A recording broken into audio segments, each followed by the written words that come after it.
it's the little things in life. I almost just knocked the headphones off my head from moving my head around so much. Woo! Oh, it is a little after 2 in the afternoon where I live. I've just woken up. Technically not for the first time.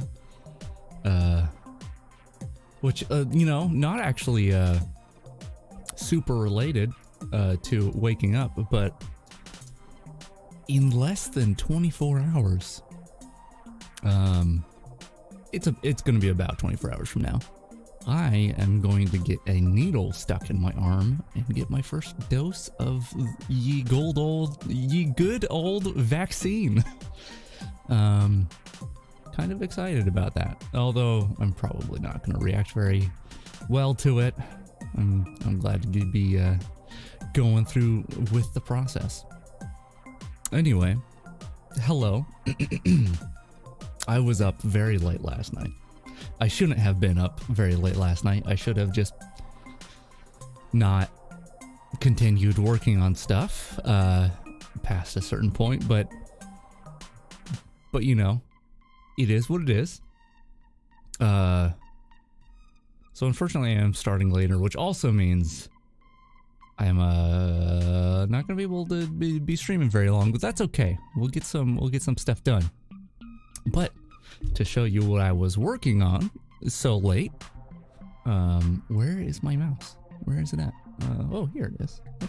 I found it. It's okay. Let's just actually just go way down here, right? Oh God, how many presses did that do it? Oh. Too fast? It's just let's get back down here.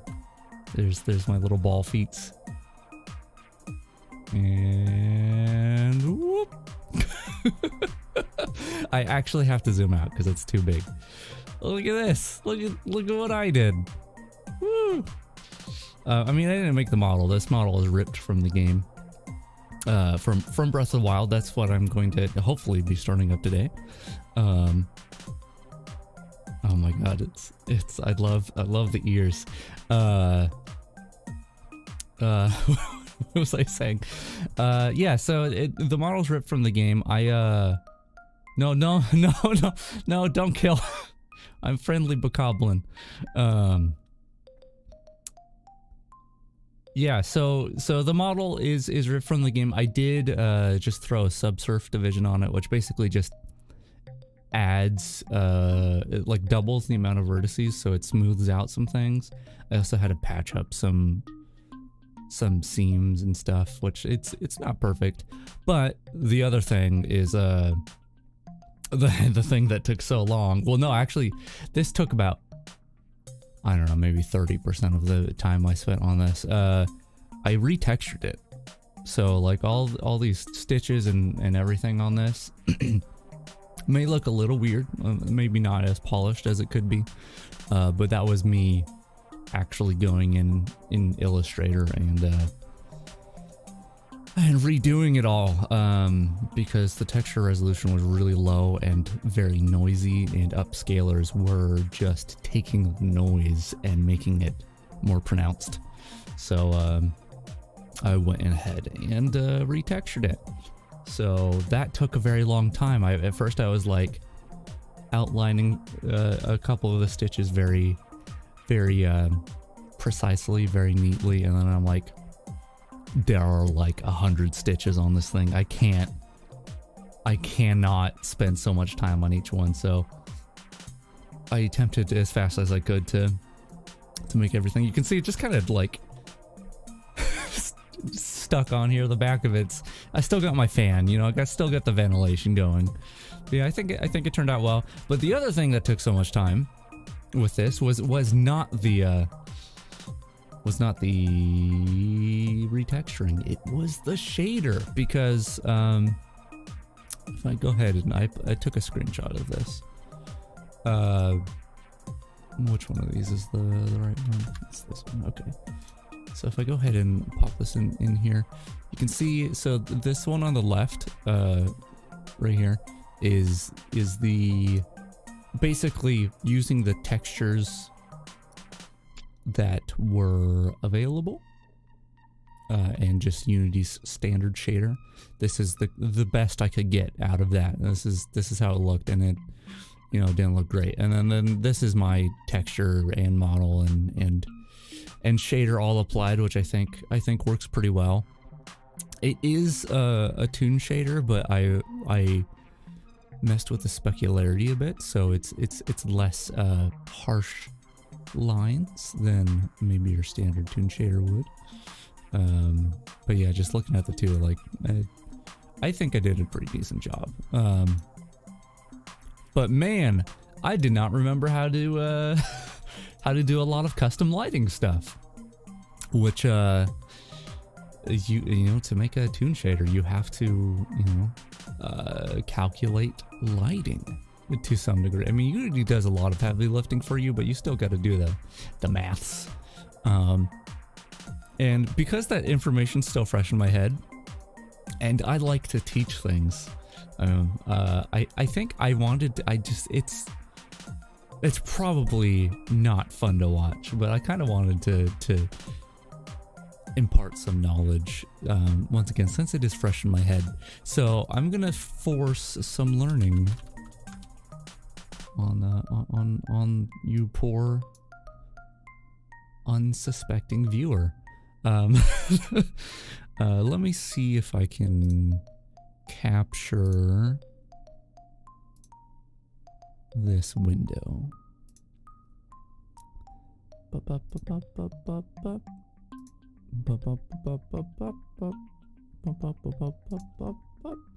Okay, so if I go here, it's very bright. I don't really know how to use paint.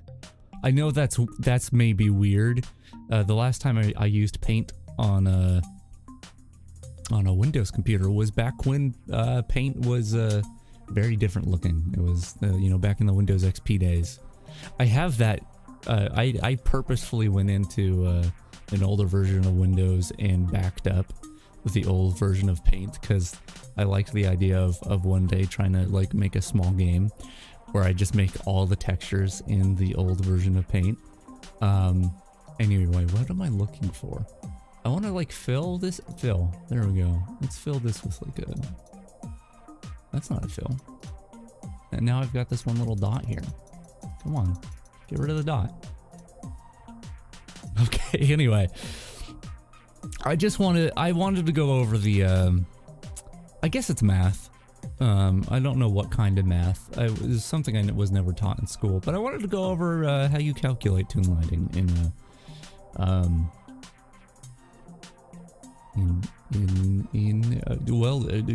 3D virtual graphical in the computer world. That's what I want. I actually, what is this? I have to look up what the name of this lighting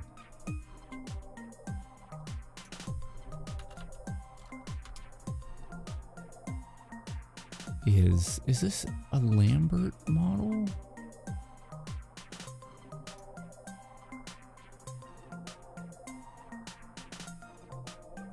Oh man, I don't remember. Anyway, what I'm about to describe here is the basis of most of your toon shaders. So I'm going to describe this. I'm going to describe what a dot product is. Very exciting.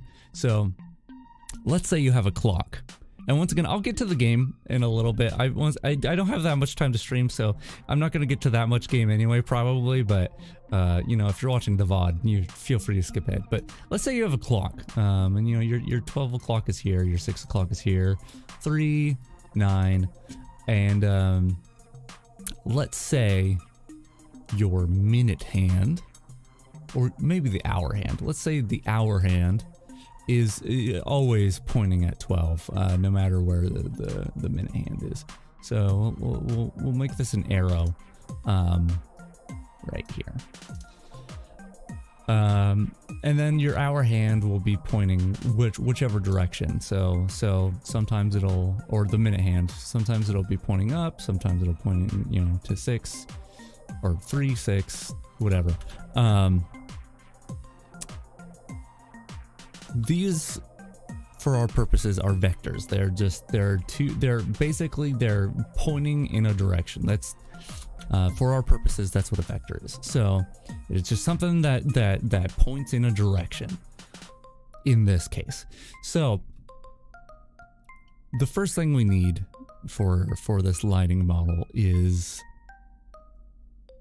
the dot product of two vectors, and we'll explain what those vectors are in a moment.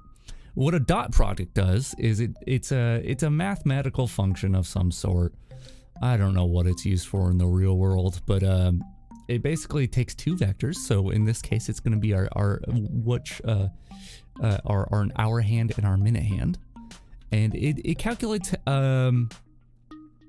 how similar they are. Like if they're pointing in the same direction, they're pointing in the same exact direction, they're both pointing towards 12 o'clock, our dot product will theoretically give us a 1.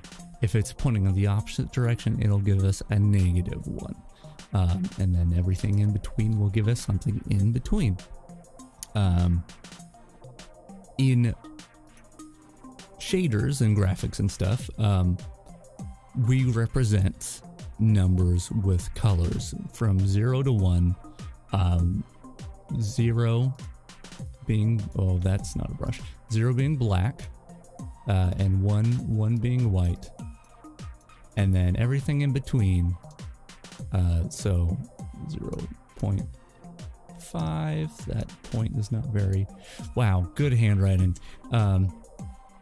We represent things in colors. So that means that if our minute hand is pointing at the top here,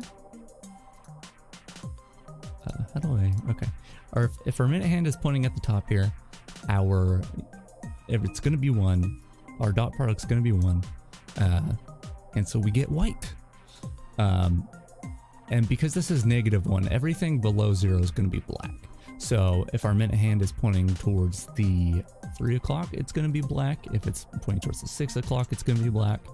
9 o'clock, it's going to be black. So everything down here will be just black, because we can't represent negative numbers as a color. I mean, you could map it to a color, but the standard way we do things, it's not how we do it. So basically we have this range here.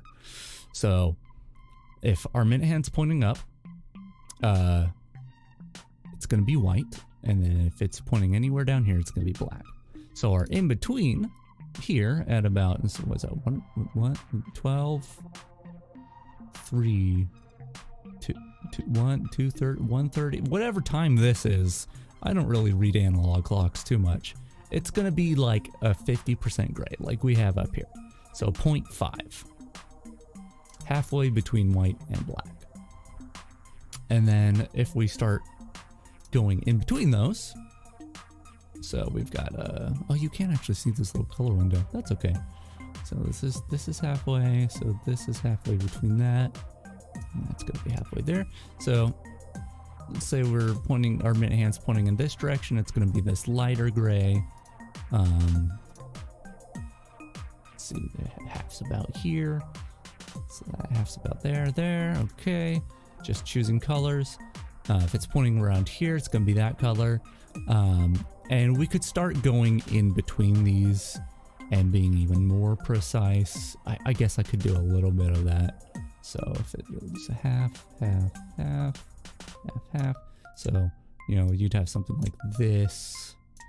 And then, can I eyedropper? Oh man. Eyedropper that.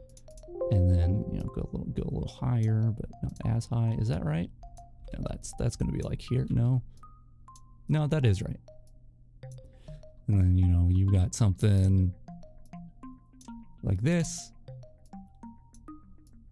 Anyway, this is all the values here of how they're represented as colors. If you were pointing if our hour hand is always pointing at 12 o'clock and our minute hand is pointing in other directions. This is the color that gets output. And as you can notice here, this gives you like a really nice, this is not the right color. This one here is not the right color. Ignoring this one, which is clearly wrong, let's just fix that a little bit. Just put whatever here. Anyway, you get this nice gradient. It looks really nice, right? Like you get this really like bright bit at the top, and then it gets darker, and then the other side of our clock is just dark. It's shadowed, if you will. So this is it represented in 2 dimensions. But vectors can be of any dimensionality. A vector is literally just I believe anything, any set of numbers more than 1. So like,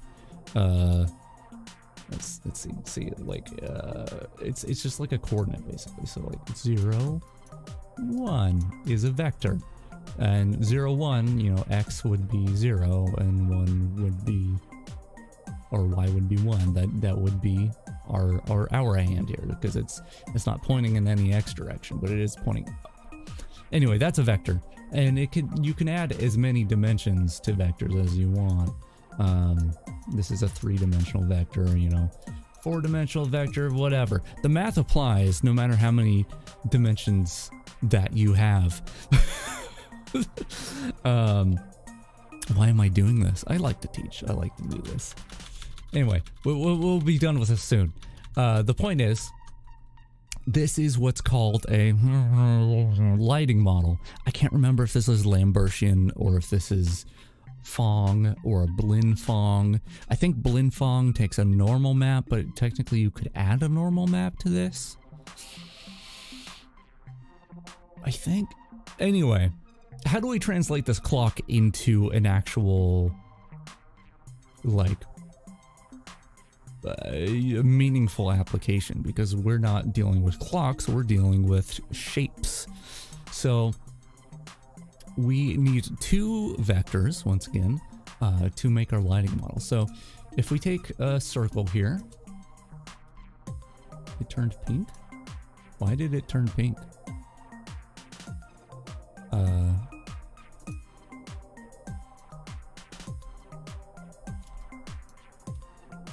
What the hell is going on here? I don't understand paint. Anyway, if we take a circle here, why is it turning pink? Stop doing that. Why would...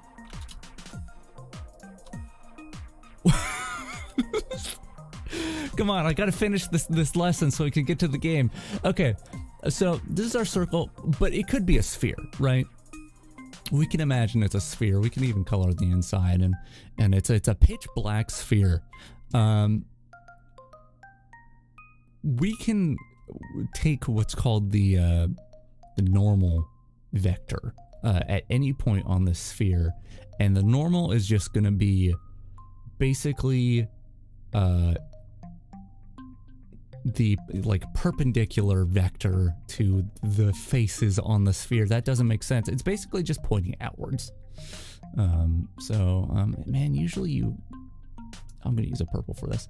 So like this is a normal at this point, and this is a normal at this point. That one, that one, that one. Basically, at any point that you select on this sphere, and we could even pretend this is actually 3D. You know, do this sort of thing. Anyway, that's bad. But at any point you take on the sphere, you can get a normal of which way that particular part of the surface is pointing. So that's our one vector, and then our next one is the direction of the sun, or our light, whatever light we're using. So we have our sun pointing all in one direction.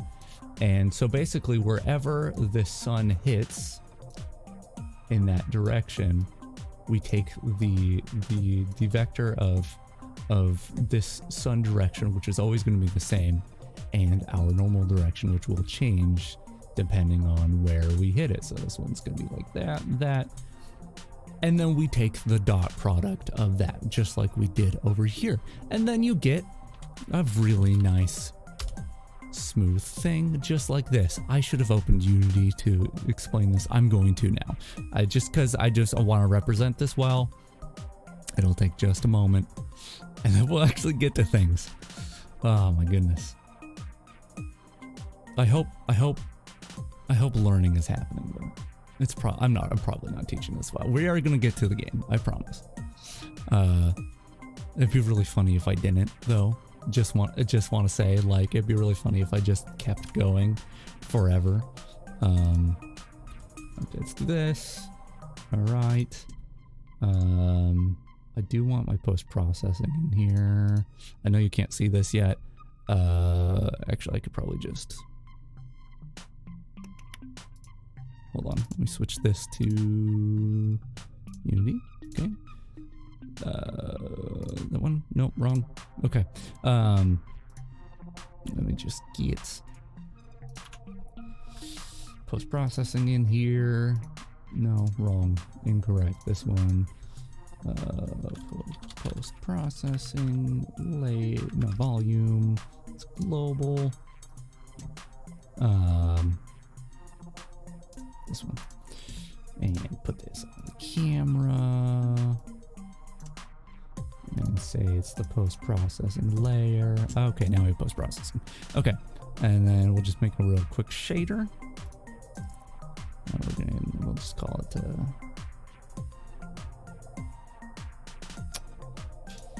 learning shader.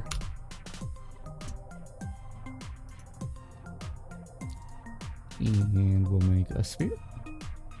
Bring this down here. Bring this down here. But there's two of them now. And this is actually, you know what? We're already seeing this lighting model, but that's hold on, that's spoilers. So let's change this to custom lighting. How do I do custom lighting? There we go. And we'll do. Should have prepared this ahead of time. Create a material. Here we go. Put it here. Okay. So this is our sphere, just as we drew it before. Like so. You can't see this because it's a window capture. Also, Unity's too big. Oh, it's all falling apart. This and you know, I was trying to show this. This is our sphere, just like before. Anyway, oh, you can't see this window. That's actually great. So if we take the light direction, do we? I think world space is what we want. And we take the directional light here. Where is it? You can see it's pointing in a direction. Which we could bring that down so we could actually see it. Make it a little bit bigger. Oh, you can't actually like make the direction gizmo bigger? Okay. Okay, well I made everything too big now. This is falling apart quickly. Why is it not going down? There we go. Okay, that's our light direction. We take that. And then our normal is everything that's going off of this, right? So we take the normal vertex norm. No, I want the world space normal. World space view direction. Oh, maybe I do want the vertex normal. Hold on. World normal. That's what I wanted. And then we make the dot product of that.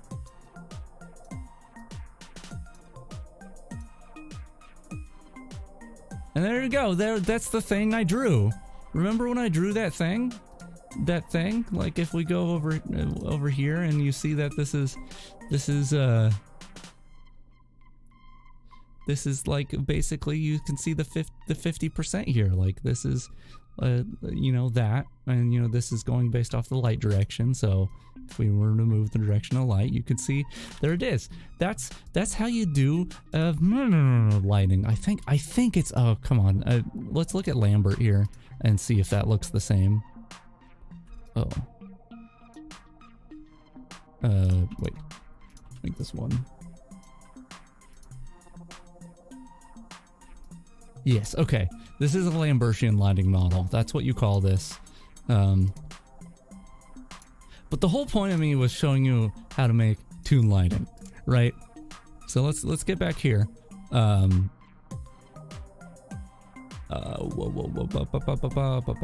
This one.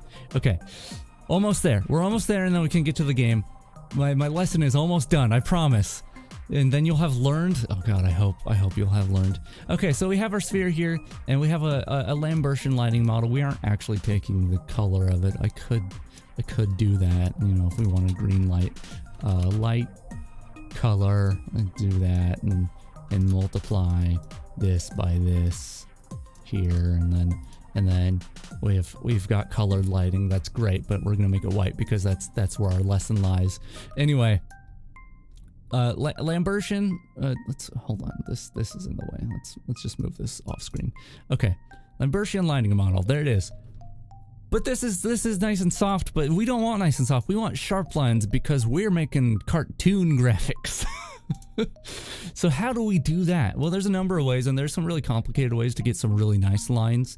But there are two ways that are very, very similar. Use basically the same method that are very simple and effective. So the first way is what's called a step. And what a step does, it is it's a method that uses magic, basically. And it looks at our values. You remember our values go from 1 to -1. But because we can't represent -1, we are actually going to make this go from 1 to 0. I'm going to do that now. You can't see this window that I'm working in, but I am doing that now. So if I compile this, you'll see it blink, but it still looks the same. It is now going from 1, which is white, and 0, which is black. A step, what a step does is it takes anything that is above the value it tells it. So if I tell it no, it was 0.9, which everything up here, the brightest stuff is going to be like 0.9 because that's up there. It will make everything below 0.9, so all of these values black, and then everything above it white. So if we think 0.5, which is about here, oh wait, no, 0.5 is going to be about here. This would be 0. Then we would get everything above that white and everything above that black. There's no gradation there. So let's do a 0.5 so you can see that. And we forgot one step, which is to negate that. We subtract everything from 1, which inverts it. Hold on. There we go. And look at that. Now we have like a really sharp highlighted area. And it should also get colorized. Yeah. Can I make a shader ball? I can't make a shader ball?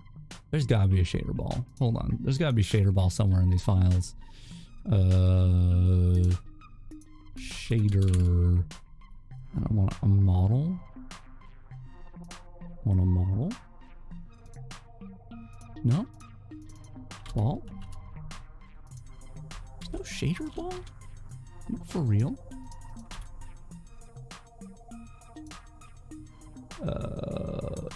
Ball, body. Oh, we have Suzanne. Suzanne will work. I didn't know we had Suzanne. Let's just turn her around. So this is, if you don't know, this is Suzanne. I don't know why I have Suzanne in here, but I'm glad I do. Yeah, but you can see this is a really nice, like, quick way to make a shader. Of course, there's more to be done here, but this is a toon shader. This, I mean, it is what it is. Very simple. Hello, Dad. What are you doing here? Aren't you supposed to be at work? I'm almost done with our lesson here, I promise. Anyway, so this is taking a Lambertian lighting model and doing a step of 0.5, and we could assign this to a property as well. I don't know if I'm winning. I'm teaching. which is not what the point of the stream is, and it's gonna take up like like half of it.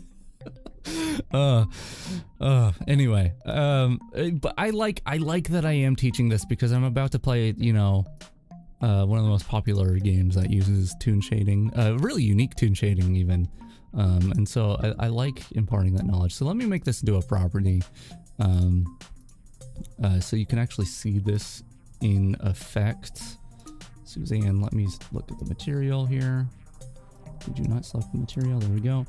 So it's hard to see, but I have a slider over here, and you can see this is what the step does. This is like if I have it really low, then everything, you know, below zero is gonna 0 or below is gonna be black, and everything above it's gonna be white. And then if I bring it up, you get more of a like just a highlight on things rather than like proper lighting. You know, 0.5 is usually where you'll go with these kind of things because it's just halfway. That makes sense, right? But this is one method, is using a step. But there's another method using a smooth step, which, as you might imagine, is like a step but smooth. So basically it takes the sharp line here and it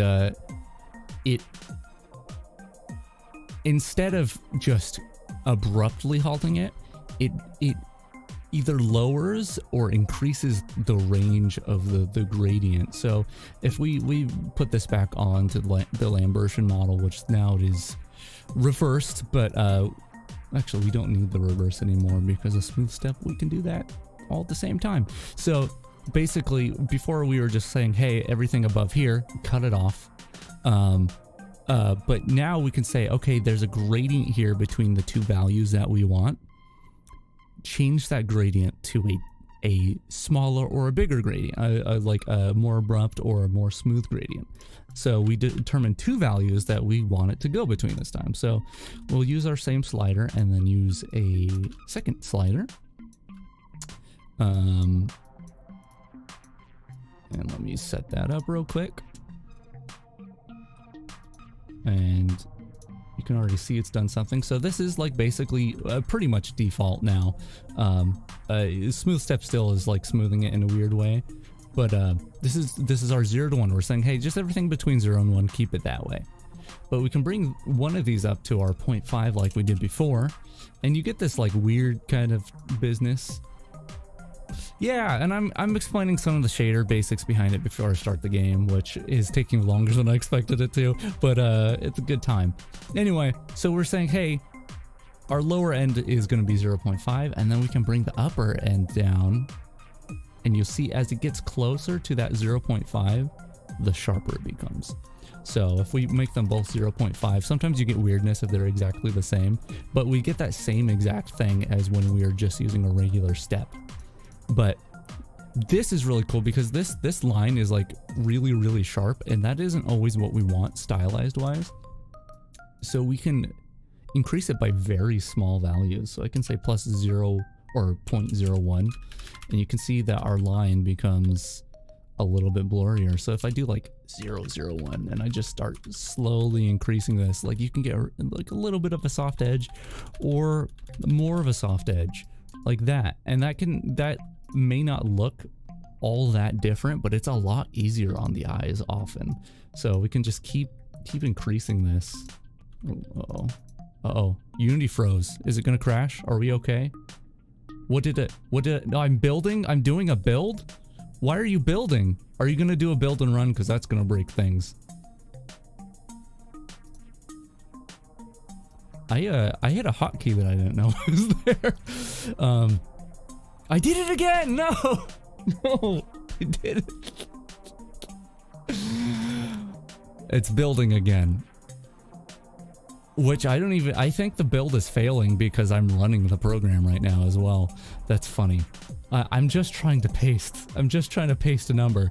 Anyway, if we do this a bit, just get a softer edge. This is still pretty much toon shading, but we get a little bit more of, it's softer now. So you still have a harsh thing.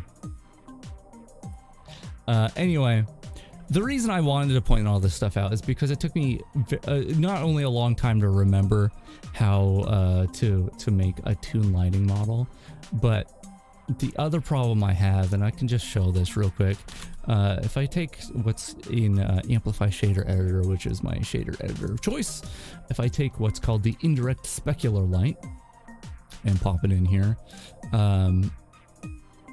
it's gonna do nothing because I don't have any reflection probes. Hold on. Reflection probe. Let's do real time on awake. There we go. Perfect. So this is this will take our reflections, and the problem I had was I could get these reflections in pretty easily. I could get my lighting model in pretty easily. Combining the two ended up being way more of a task than I expected. But I did make it work. The problem is, like, oops, not that. I want this and this and then this. The problem was that I could do something like this where I transition from one to the other.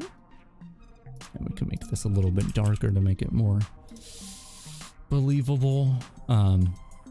But as you can see, there's no reflectivity in the lit areas.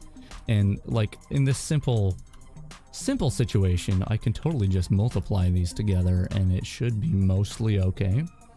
And represent our lighting.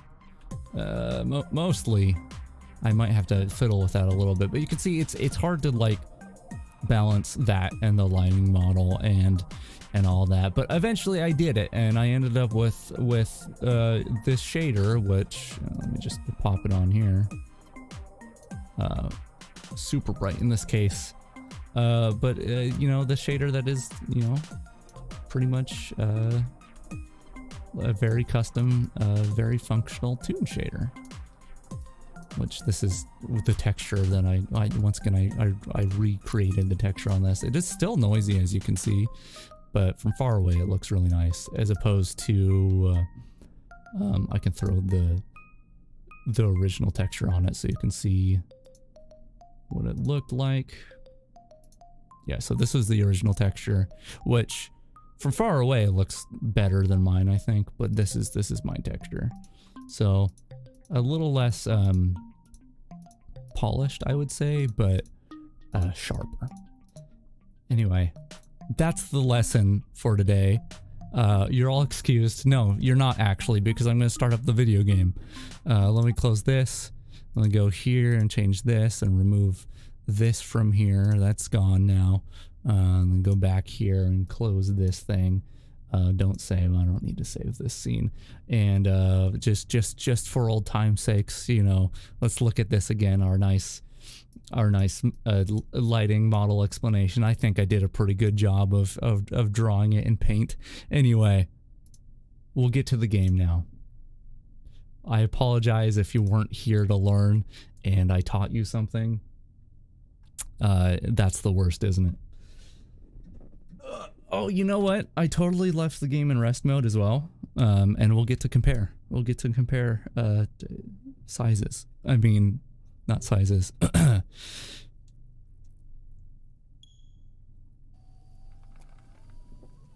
at that. Look at that right there. I have to actually fix this because this isn't actually the right volume, or the sound's going to be weird. Every time I start up my Switch, my capture card is super delayed with audio. Look, it's the same. We're twins. I had this open because I was like, how does this look in game? Because this doesn't look right in Unity. And then many hours later, many hours later, when did I start? I started at like 5 in the afternoon and it ended at 3 in the morning. I spent a long time on this.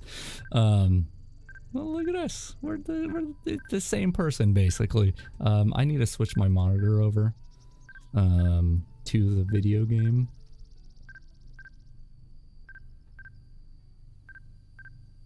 What? Why is it going between those two? Stop it. Link, you're causing this, you know that?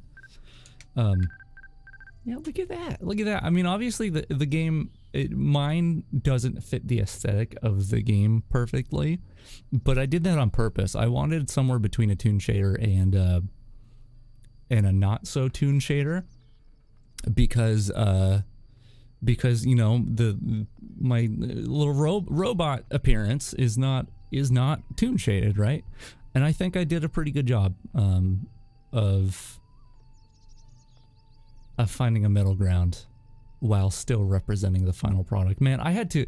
Nintendo uses a diffuse map or an albedo or base color, whatever you want to call it, bump map, and their own like special specular map, and I couldn't figure out how to use the specular map, which led me down the rabbit hole of making my own metallic and smoothness maps and whatnot for this. But man, I think it worked out. How much does his... No, I don't... Yeah, let's save this in the album. Sure. I am going to be starting a new game. This is... Holy crap, what button do I press? Let's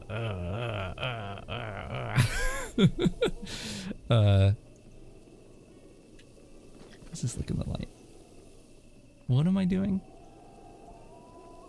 I don't remember what I was doing. Anyway, this is my game from when I first played it. Was it a year ago? It's like a year and a half ago when I first played this. But now I have the DLC, and so I want to be playing it once again. Which means starting a new game. God, I wish I had more time. I might be able to go a little bit past my usual time. Okay. Oh man, I bought like a cheap pair of third-party like VR goggles for the Switch that mimic the Toy-Con VR goggles, and tried it with this game, and man, it is not great. It's interesting. Not great. I don't know if oh no, I want to actually listen to, oh man. Look at all these, I didn't realize there are so many languages. I wanted to listen to the Japanese voices this time around. I wasn't that big of a fan of the English voices, but they're alright. Anyway, new game. What's master mode? What does master, oh no, that makes everything like super hard, right? Like Lionels everywhere and whatnot. Oh, also, I don't think it's super visible in the thumbnail, but I just wanted to share the full-size thumbnail for this stream, and probably future streams of this, because I thought it was really funny. After I made the Bokoblin thing, there it is. There it is. I'm like a Bokoblin sneaking up on Link. It's a good time. Anyway.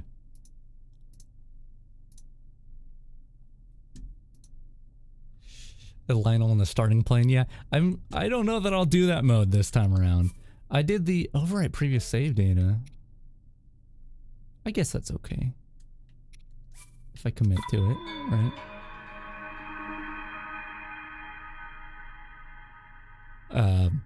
Yeah, I did the hero mode, I think it's called, in Wind Waker when I played through it last.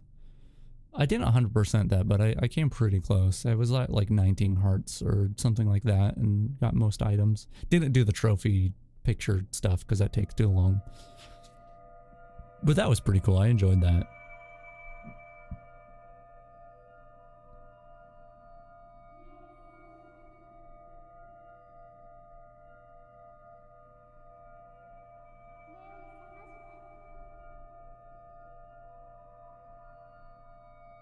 Oh, you know what? I wanted to be happy.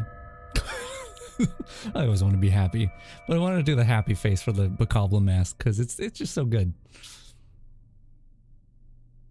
Maybe I'll turn it off. My eyes are almost covered up here. Open my eyes. Oh, sorry. Okay, you know what? She said to open my eyes, so never mind on that.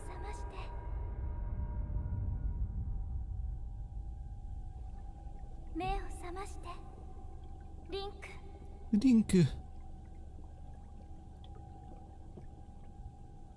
Just taking a bath.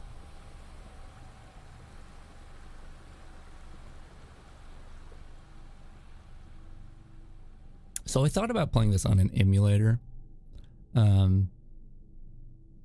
because with my CPU, I think I could get a smooth 1080p in CMU, which I think is the Wii U emulator, which is pretty cool. It looks really nice. But since I haven't played the DLC, I wanted to play it on proper console first.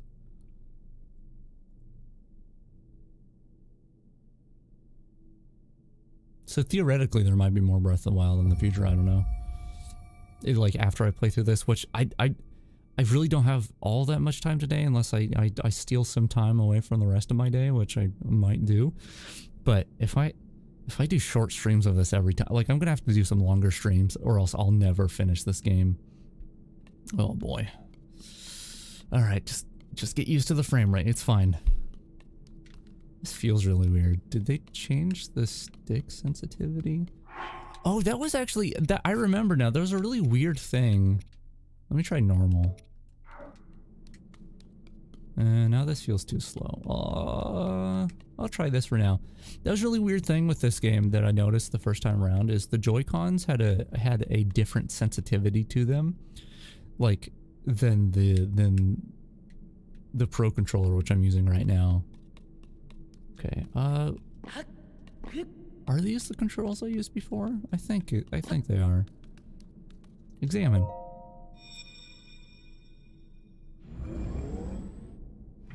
Oh, you know what? Where are my amiibos? Sheikah Stone. Zelda, that clearly says slate. Not stone. So, like, maybe brush up on your English.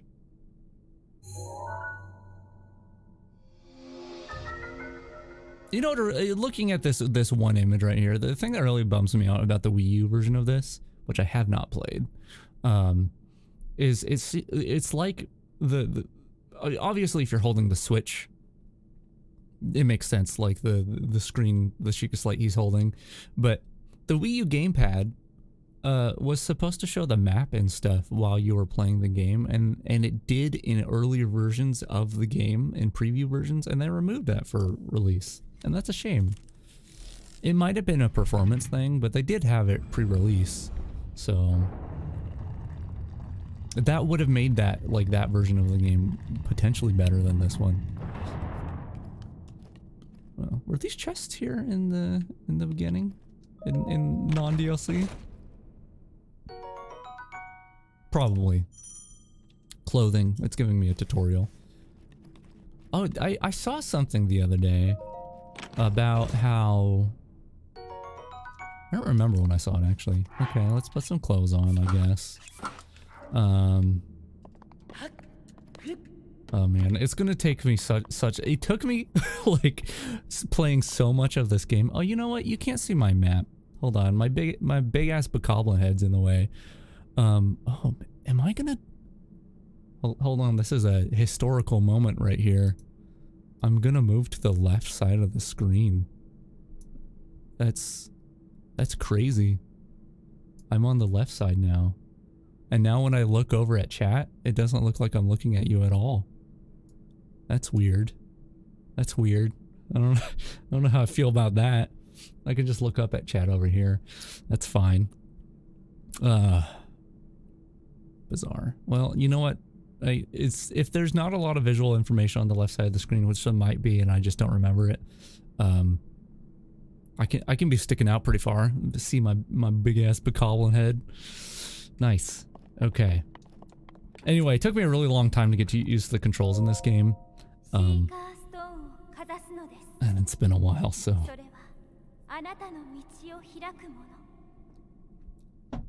I'm already liking her voice more than the English one.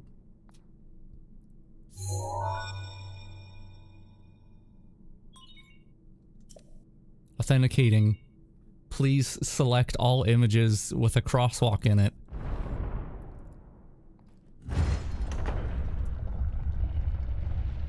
I didn't turn myself far enough, did I? Yeah, there we go. I gotta be you know, if I'm going to be on the side of the screen, this is just design 101.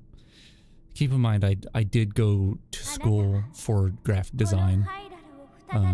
Oh, geez. Oh, gosh. Oh, no. Okay. I wanted to be a little bigger. I'll be bigger over here until it becomes a problem.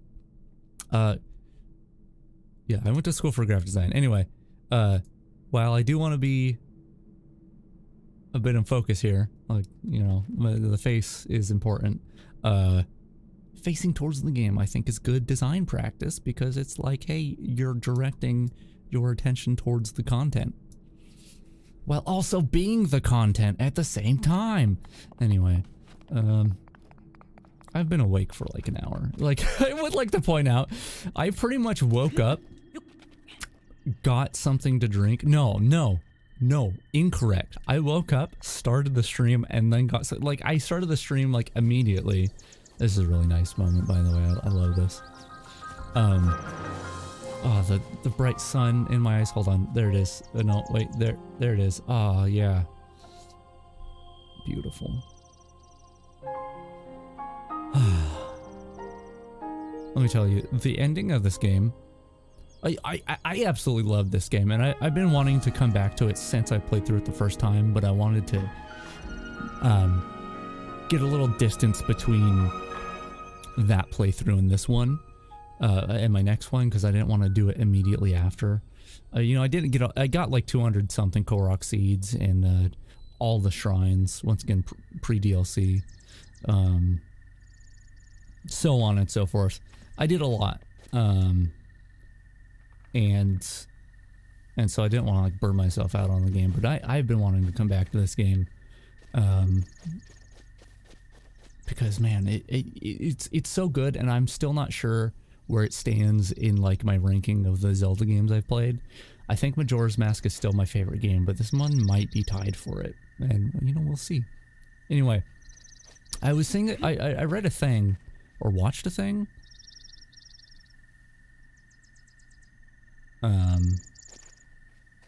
that showed that if you don't pick up this stick, you see, it shows me this, and then it's going to show me how to equip a weapon. If you go through the game without picking up a weapon for a while, like you could pick up, I don't know if there's a way to pick up the Master Sword without having a weapon up to that point of the game, but theoretically you could pick up the Master Sword and then it'll give you a tutorial on how to hold a weapon. Oh, right. No. Whoa. What? That's not what I meant to do. I wanted to crouch. Right. Okay. Yeah, I wanted to do all the Korok seeds. But after playing, not only just playing the game for the first time, but you know, doing so much on my first playthrough, I like to have what's the word I'm looking for? I like when I finish a game or a show or even a movie that was significant to me. I like to have some breathing room afterwards, like have time to kind of let it settle, you know? And so I didn't want to go right back in. Link. What? Yes? Link. Yes, hello? This is Link. Okay. You're right. I could do bombs to get that far probably. And there's probably I've seen some really cool speedrunner tricks. Anyway, I didn't want to go back into the game and do 700 more Korok seeds. 700? 650. 650 more Korok seeds. Right after beating the game for the first time. Because man, when I first experienced the end of the game, I was, oh man, I had chills. I loved it. Oh, it was so good. Anyway, I have no idea what the DLC does for the most part. Got a lizard. And I'll just, I want to leave it that way. I want to just like discover it as I go. There are some things like content I know that's in it that was spoiled for me. I know there's the Master Sword stuff. I know there's like a motorcycle or something at some point, I guess. But for the most part, I'm just gonna play through the game, and if I come across DLC stuff, then rad. Oh, hello, Grandpa. I'm just gonna take your apple. I'm sorry. I'm sorry. This is my apple. I found it.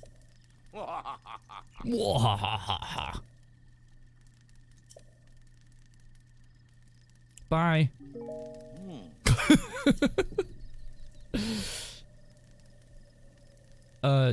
Yeah, I don't have that much time. Bye.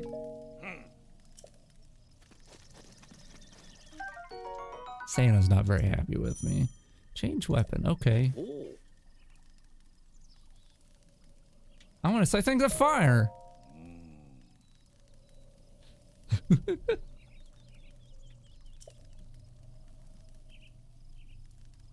The torch would make a good weapon? I don't think so. I don't think you've used the weapons in this world. The thing about whoever makes the weapons in the Breath of the Wild universe is they're really bad at it. Like, they might be strong, some of the weapons, but they break after just like sneezing on them, so you know. Okay, face your opponents and lock your sights on them. Okay, lock on. Oh god, I don't remember any of this. So okay, hold this down, right? Interesting. This is my throw is this button? No, this. Okay, that's how I throw. How do I stop? Stop throw.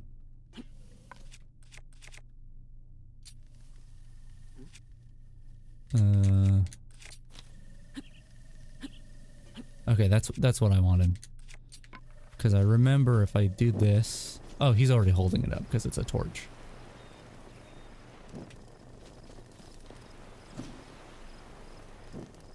Cool. Yeah, I was thinking because I remember utilizing the motion here to do that sort of thing. But I don't remember why that was useful. Oh, I don't have a glider. I'm like, why am I not gliding? That's all I remember from this game is gliding. I love it. I love gliders. When WoW added Demon Hunters and they had basically the same mechanic, I was like, hell yeah. I'm gonna play this video game again.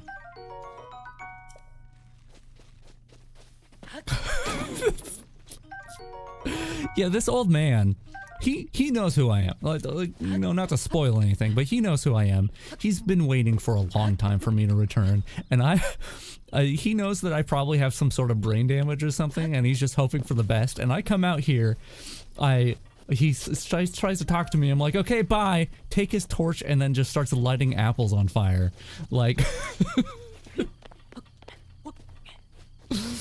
Like he's like, well, the kingdom is screwed. I really need to go to the bathroom. I spent all that time teaching math and science and not playing video games, and now I have to pee. Alright, there's like lizards and stuff in the grass, right? Oh, crickets? Okay. See, this is the problem with trying to stream a game like this with the intent to complete the game. I like to do stuff like this for maybe way too long. There's a lizard. I don't even remember what lizards are good for, but you know, I mean, I think you cook them into stuff. Yeah. Wait, hold on. I hear something. Friend! Hey, buddy! Hey, friend! I take my tree branch out so he knows that I'm peaceful. It's an olive branch of peace. Hey, how's it going? Hey, I'm one of you. How are you? Look, we both have tree branches. Isn't that great? Whoa, whoa, whoa, whoa, what are you doing? Whoa, what are you... Hey, hey. Hey now. Hello now. Look at me, I'm one of you. You are my buddy. Why are you chasing me? No. No, friend, please. Grandpa. Grandpa, help. Grandpa, one of my friends is chasing me and I don't like it. Oh, he ran away. Okay, I really do need...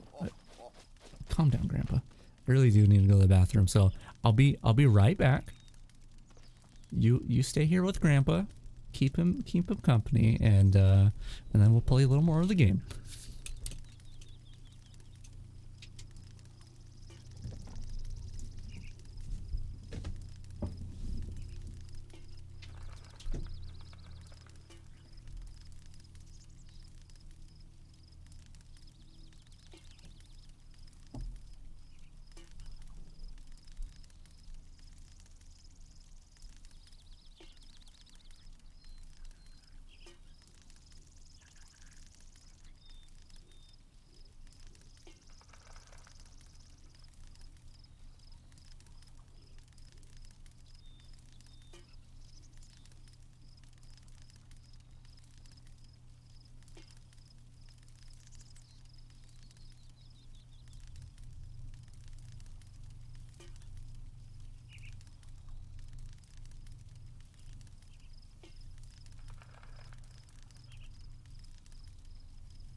I'm kind of back. I don't know how audible I am from here.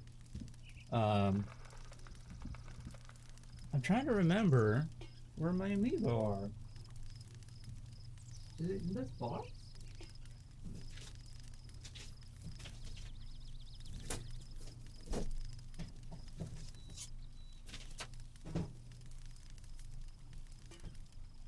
Aha!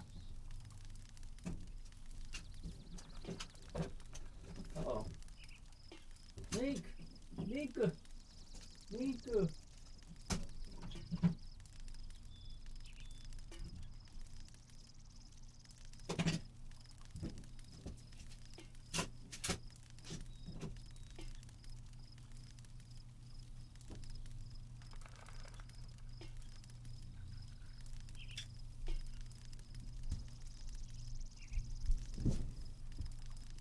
I'm back. I found the amiibo. They were in a box. Which also in that box, I have these like I have like a cute little like chibi anime, I think it's like a ship girl or something. Who? I feel like one of you, one of the folks watching sent that to me a while ago. But I can't quite remember if I'm remembering that right. I can't remember if I'm remembering correctly. I love that little thing. I had it on my desk for a long time, and I had to pack some stuff into that box, which is why the amiibos were in there. Anyway, I can't remember if this amiibo works.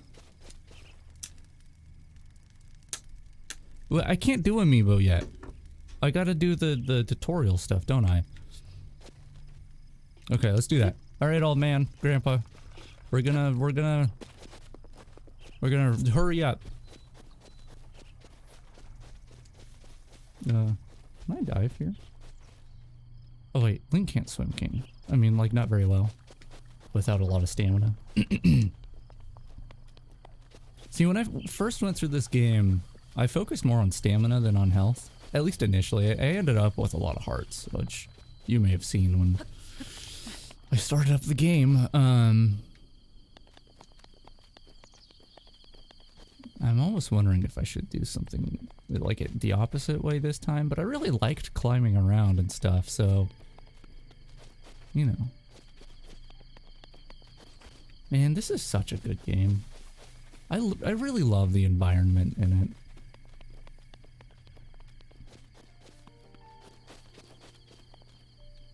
Is this the... Hold on.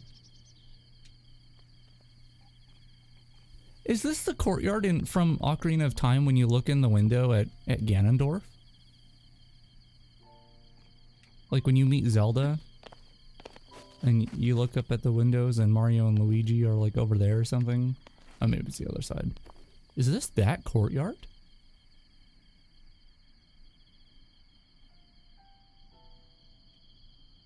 I think it might be. I mean, it's the Temple of Time and not the castle, so maybe not. Maybe it's just supposed to look like that. Unless they turn... I don't know. I would love to know the answer to that. Because that looks exactly the same. No, because that went to the castle, right? And that's not a castle background, but that looks a lot like it. The only place I was able... So the whole time I played through this game, I was trying to identify things from previous games, and most of my experiences with like Ocarina of Time and stuff. But friend? Friend.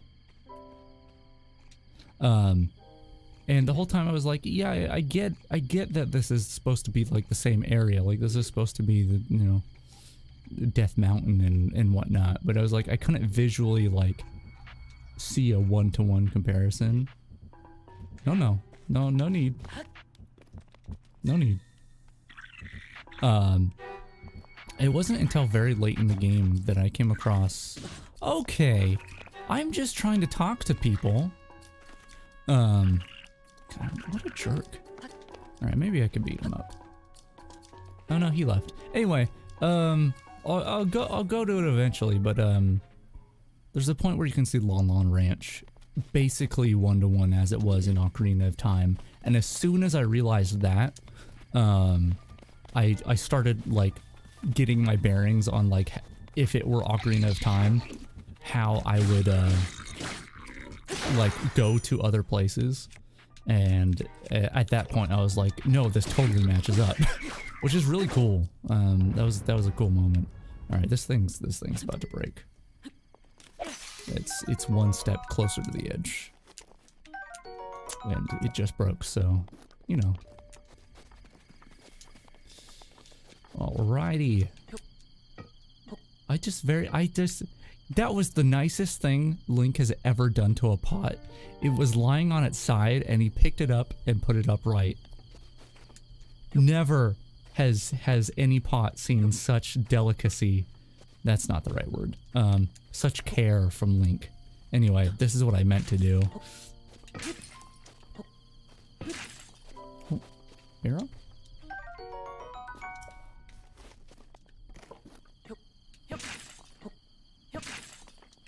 Bundle.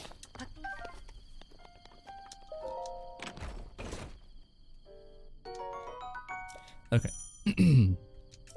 So my goal for today is to at least get like the first shrine or whatever done that gets you your glider and stuff. That's important to me. Hello, statue lady. I'm here to pray. Oh, sorry, Mario. What smiles upon me? That's nice. I mean, it's pretty good. Alright, that's, oof, ran right up there.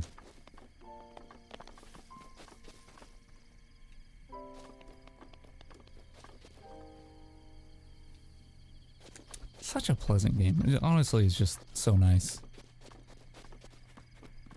this is a game that I wish they had proper VR for. I mean, I guess there are people who are who have worked really hard to try to get that to happen on emulators, but it's still not quite right.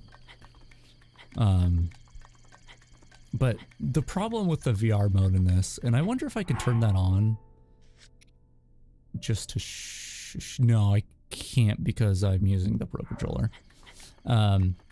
The problem with the VR mode in this, with the Toy-Con goggles, like, it would almost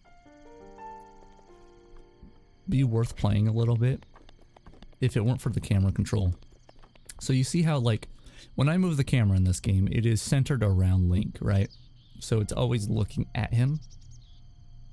So you basically, instead of it being like you are sitting in one place and rotating your head, it is, you know, the camera is moving, orbiting, that's the word, it's orbiting Link. And when you turn your head with the Toy-Con goggles, it does the same thing, which is not how VR should be. The VR should be like about this angle, the camera is perched here, and then you should be able to actually like look around away from Link. But instead they made it when you turn your head, you still orbit Link, which is, it's just not right. That's not how you do things, and that's a real shame. Oh my god.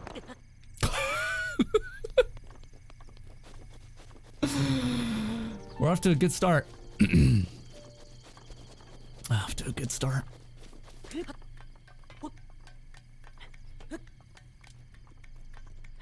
I need my glider, like now. Can I just go up here? Alright, cool. But yeah, the other game that I have that does the Toy-Con goggles is Mario Odyssey, which I haven't tried that with the goggles yet.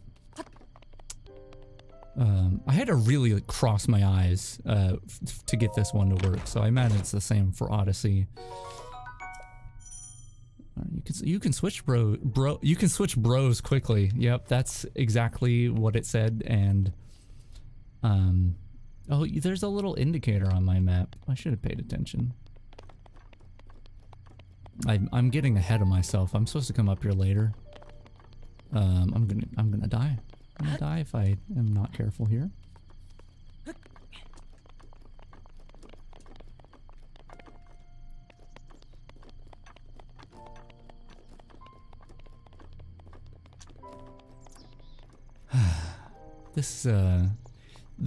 So I was playing this game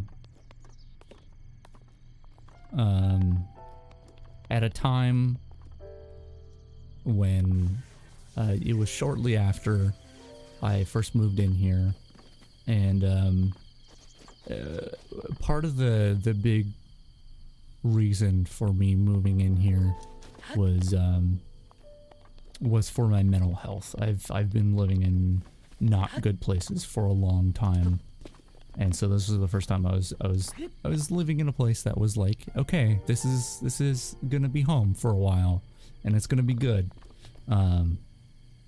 And so I started playing this game at that time, and then, you know, I was really focused on like, okay, things are gonna get better now, you know. And just like, this is such a nice, relaxing game. I would just play it every morning, and yeah, I mean, obviously it has hectic moments, but a lot of it is just like this, where it's just you're roaming the plains of Hyrule and experiencing the world, and there's nice calm music in the background, and I think that really did wonders for me. I got Ring Fit Adventure at the same time, so I would play a bit of this and then do some Ring Fit in the morning, which I would like to go back to that. I just don't have the means to really right now. My schedule is a little messed up, and I would need to move things around, but Ring Fit Adventure is great, actually. Like, a legitimately good exercise game. Feel bad for beating up the bokoblins because clearly I'm one of them, but maybe they're just bad bokoblins. Like, they are just poorly mannered, and I just need to teach them a lesson. Okay, I got some better pants. I would like to point out these are well-worn trousers, and I don't know who they were worn by. Although at the same time, I just found someone's pants in a box as well, and I'm calling them better for whatever reason. Like, oh, these are better pants because they were in a box outside rather than in this cave. So Ring Fit Adventure, like, it is deceptively good at making you exercise. Like, it's obviously a very good comparison compared to Wii Fit. But somehow, Wii Fit does not come near the amount of, like, legitimate exercise that Ring Fit does to you. Like, that thing is a workout. And I love it. I would like to get back to it, for sure.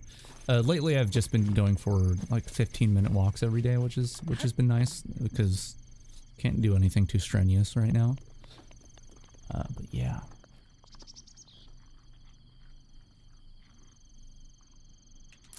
Ah, man, I'm really torn right now because, like, obviously when you stream, like, people are watching you and you gotta, like, to some degree, you know, not be too boring all the time, right? But I just want to stop and just breathe it in, just breathe in. Breathe in, breathe out, breathe in, breathe out, breathe in. Side to wheel. Okay, sorry. I've got a machine head. It's better than the rest. Green to a red. Machine head. God, what a good song. Can I not knock this thing down? Those guys are freaking out. They're like, what is happening? Maybe if I aim higher.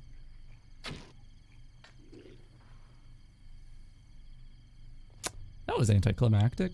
What about this one? Can I not do motion aiming with the Pro Controller? Ah, come on. Those are all my arrows. System. Options. Aim with motion controls. Turn that crap on. Hey, by the way, I'm not someone who... This is not something I know from personal experience because I've never fired a bow. But it is extremely dangerous to dry fire a bow. Link could be like flaying his arm right now, like losing his skin, perhaps like breaking a finger or something. This is like extremely dangerous. He could lose an eye if the stream breaks. Sounds great though. Good acoustics. Okay, I'm not sure I want the gyro aiming right now. Oh god, this is a Nintendo system. That means confirm is on the right.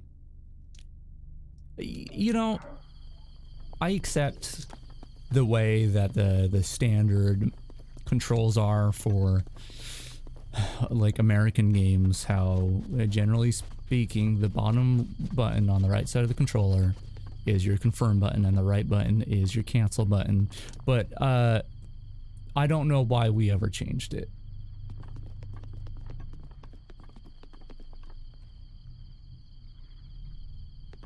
I don't know that I ever had an instance where like physics puzzles like didn't really work for me, but yeah, the game feels a bit sandboxy in a way that I really like.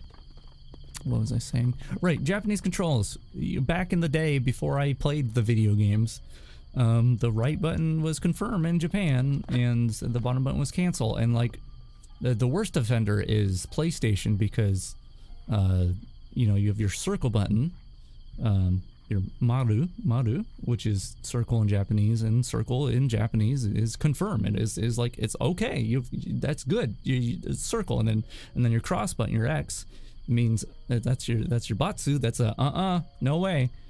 And we really flubbed it when we brought those controls to America, because we just really did the exact opposite.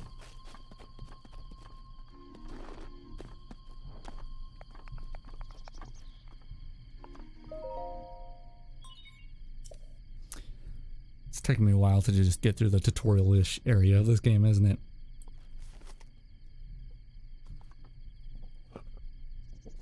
I always really loved the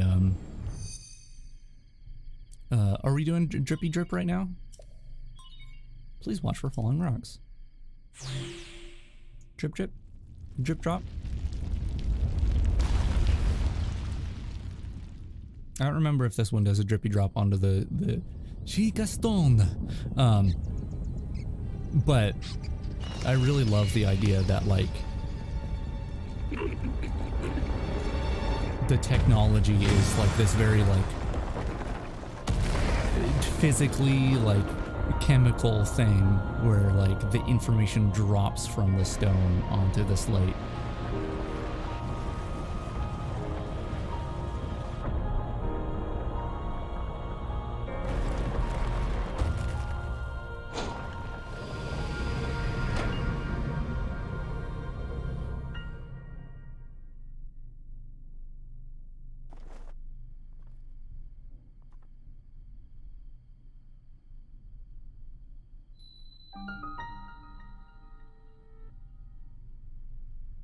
You know, I fell off the Temple of Time earlier.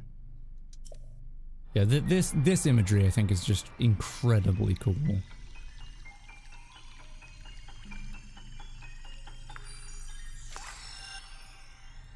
I wonder what would happen if you like ate that. Like put your tongue under the little drop.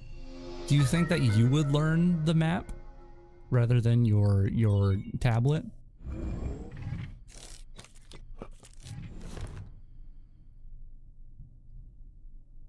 I wonder what it tastes like. I just want to eat the Sheikah drops.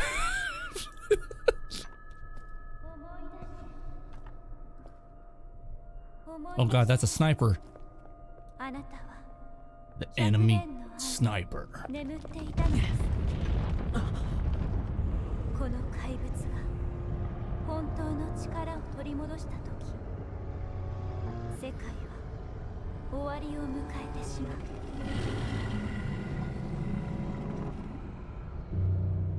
The Pro Controller vibration is really weird.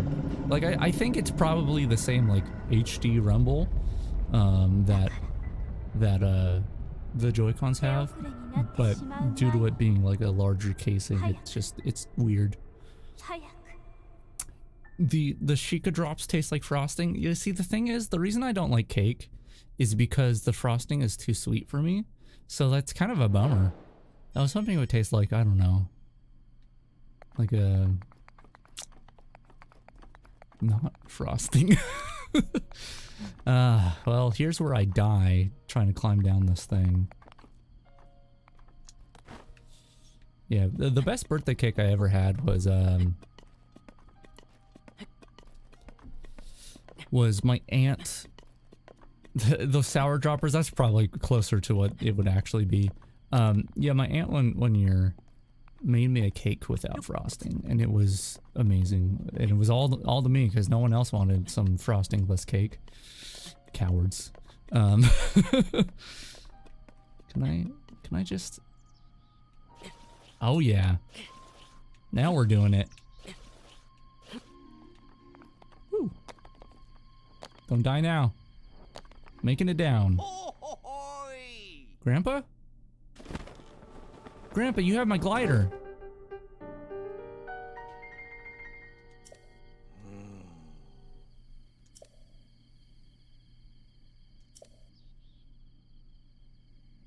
Did anything odd occur? No, nothing. I don't hear voices in my head. It's fine. No, you didn't see anything. No, I heard nothing. I just was admiring the castle. That's all. Grandpa, don't send me into the facility. I don't want to go there. Hit the nail on the head. Nope. No. I like glazed donuts. That's actually my favorite like treat. Is just a regular glazed donut. Absolutely love it. If you give me a dozen glazed donuts, I have to constrain myself really hard because I will eat an entire box. Like, if not within a day, like, or if not within one sitting, within a day, you know, it's just, whew. All right, Calamity Ganon, at one point, really messed things up.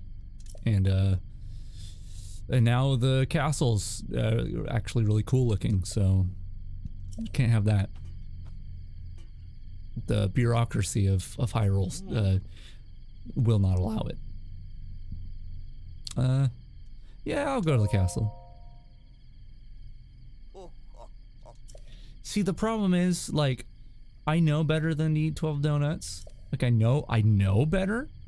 Like, mentally, I know I shouldn't do it. And I know it's wrong.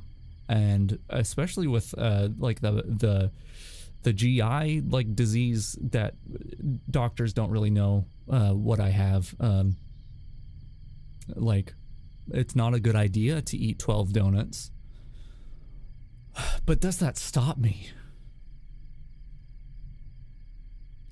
Hand it over. Give me the paraglider. Oh God, Grandpa, what are you gonna make me do for the glider?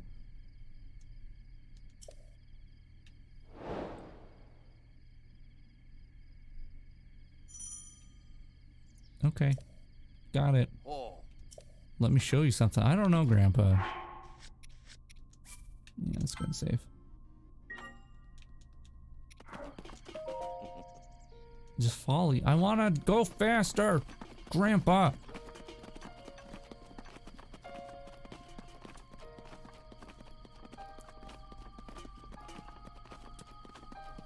What's going on, Grandpa? What? Yes.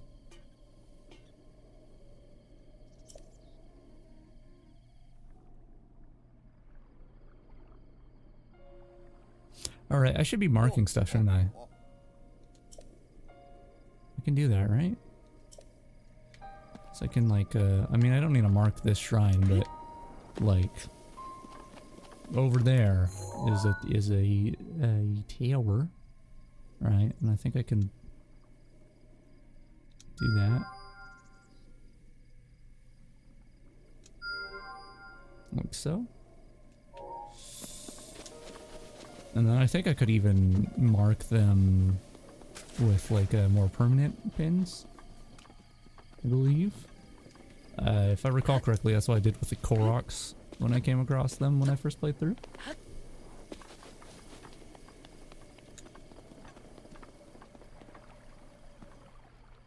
Yeah, this is pretty nice water, actually. Like, if it weren't for the fact that this game was so low resolution, I bet with a higher fidelity this would look really, really nice. Like, nicer than it already does.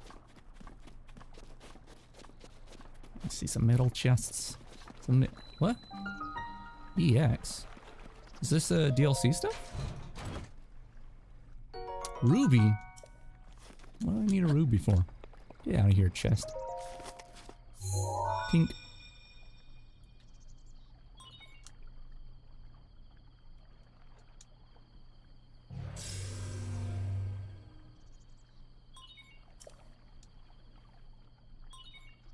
It is actually kind of crazy when you like really look at things, how much you notice that like most of the textures are like super duper low resolution and like compressed to hell. But at a glance, like everything looks really great, right? It's only until you start trying to make a bokoblin hat fit onto your virtual avatar that you start noticing these things.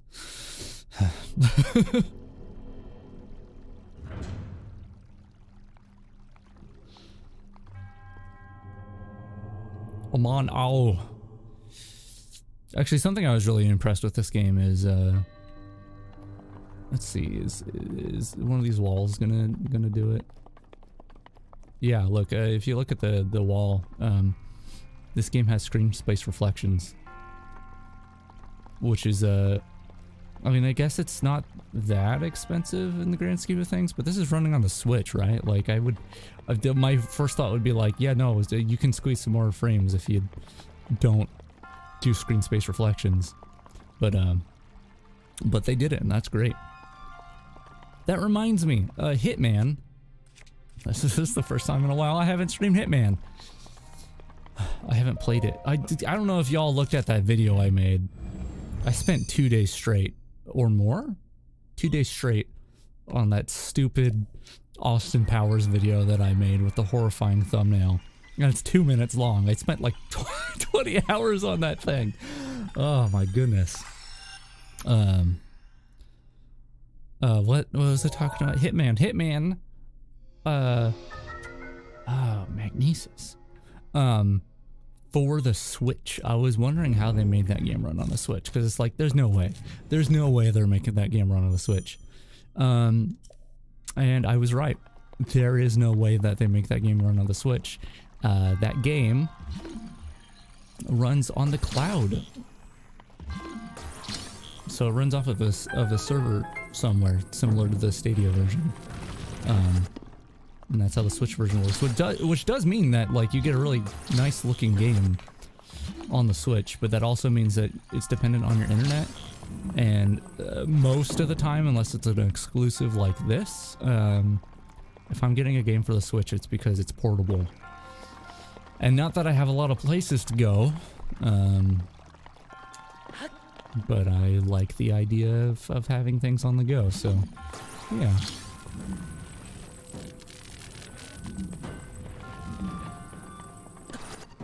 Uh-oh. A little guy. Get him. Get him. Get him. Squash the spider. Squash it. Squash it.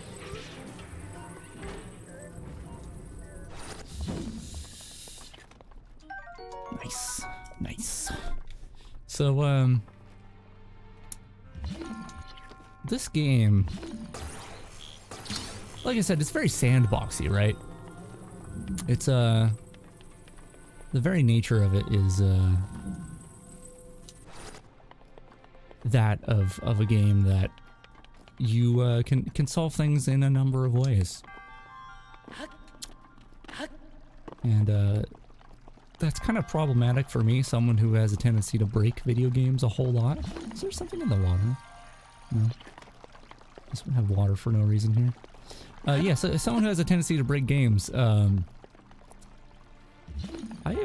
have broken out of these shrines.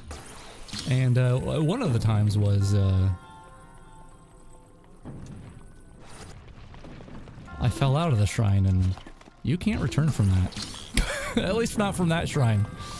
I don't think I have the videos public anymore, but on my other channel I had 3 different videos that were like each, I don't know, 15 minutes apart.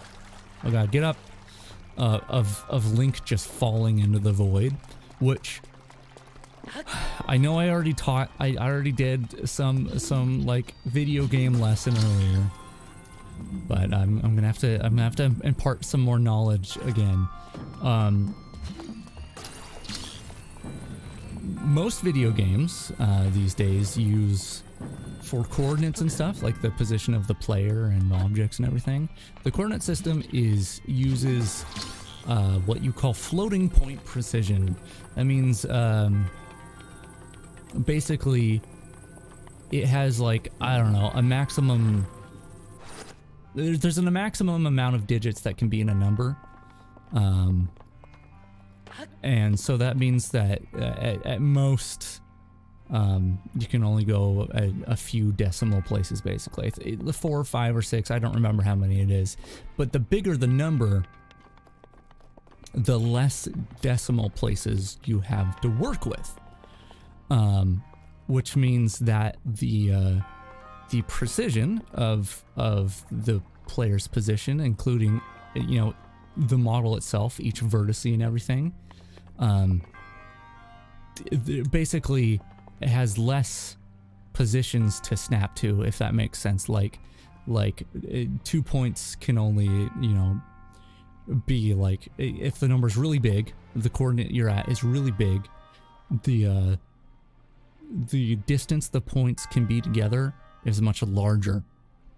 And so this video on my channel was me falling into the void. I think I could just grab that chest. I think the first time I went in here I didn't realize I could grab the chest, and I spent like 30 minutes trying to get up there, which I almost did. Or maybe I did. I may have succeeded, actually. Anyway. The whole point is, as I was falling into the void, I was getting further and further, and my coordinates were getting larger and larger, which meant there was less precision between decimal points as I went further down, which meant that the like vertices in Link's face and body and everything were just all over the place, and it was a really good time. Anyway, that's my story.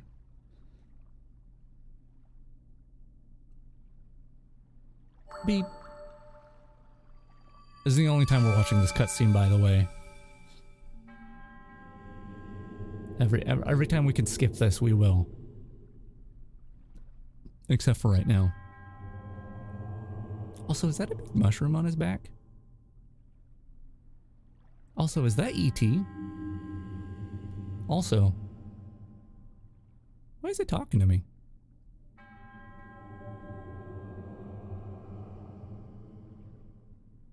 What if they do a neat dance?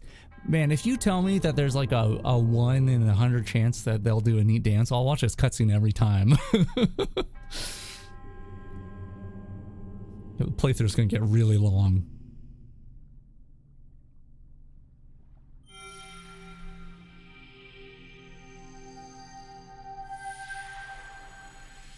I think I just lost at dodgeball. It would be cool if they did a neat dance. I would enjoy that. Actually, it might freak me out because I'd be used to them just sitting there. Oh, he's gone. Just sitting there like a statue, and then they start dancing. I wouldn't be ready for that. I don't think. I don't think I'm prepared for them to start dancing. I would need a heads up.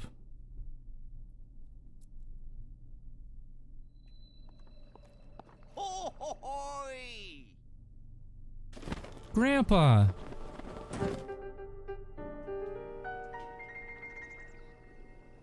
Paraglider, please?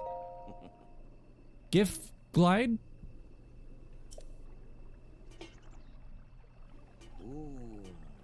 You mean my phone?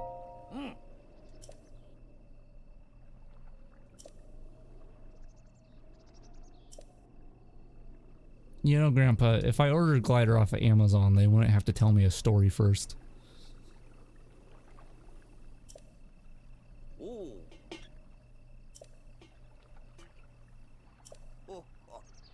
I apologize that I'm not like reading out this text out loud or like lingering on each text box. You know, well, other than when I'm talking, obviously. That wasn't the deal, Grandpa.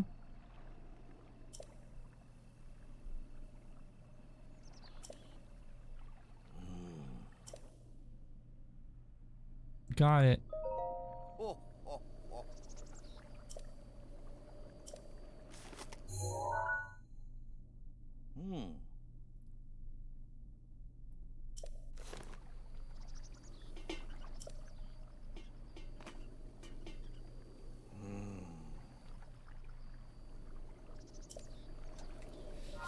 So yeah, he teaches you how to warp. And I imagine, I would like to think that a lot of players did this. Otherwise, I'm an idiot. Hero's Path mode. Oh, this was really cool. I should have shown this on my other playthrough, because it was just like someone scribbled all over the map. Anyway, I would like to imagine a lot of players did this, where they actually just walked over to the tower and climbed it, because that's what I did first time around. And he makes a comment of like, did you just walk over here when I told you you could warp? That made me feel really dumb, but what made me feel even dumber is I fell off the tower immediately after, and I had to go through that again. I mean, I warped that time, so I got to see both text boxes, but you know.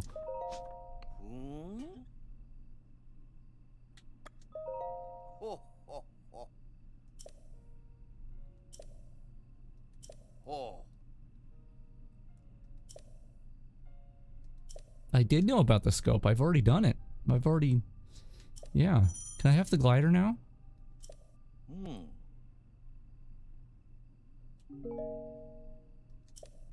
Yeah, okay. Might as well mark some other things while I'm up here. Is that one marked? Have I marked that already? And then I could probably just go in here. See, this one was a no, wait, no, that was a shrine? I think this one's a shrine. What do we put for shrine? Maybe just a star. Star seems fine. This one, what was this one? Hold on. Yellow. That's a shrine, okay.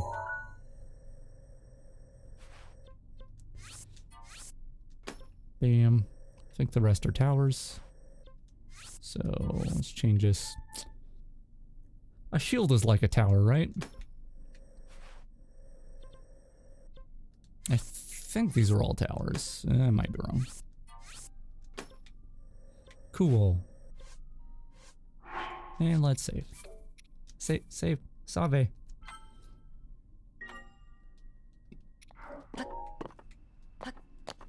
Alright. Don't die falling off of this tower. That's my goal. Okay. Already fell farther than I expected to. It's okay. I've got this. I'm a speed demon. I'm not going to fall off the tower. Maybe I should have actually kept one of those pins so it showed up on my map. That's alright. I can see with my eyeballs. Isn't there a shrine over this way somewhere? Whatever, I can just run around. Right? No, not my stamina. Let's see, there's a shrine over there. Or a towie. A towie. Boop, boop, boop. Right. But I should convert that to a stamp because I'm not going there right now. See, this is a problem. Okay. We will make these into pins. Because that's where we're going next. That's the plan here.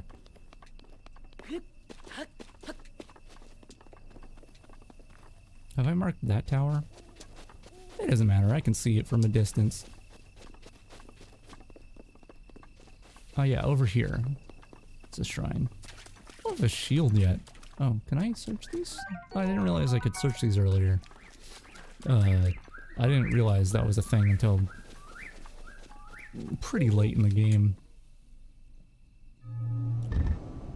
Oh hey, how's it? Hello. Don't mind me now. Can you do the dodgy thing? Without a shield? Probably not, right?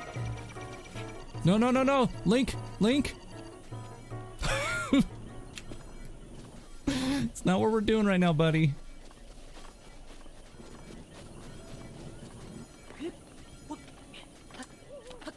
I do really love that they, from a very early point on in the game,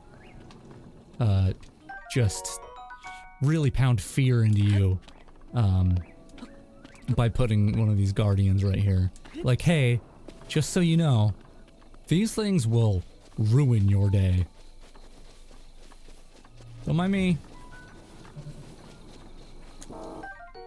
Do they intend me to have a bomb or something for this? Also, there's one of those chests over there.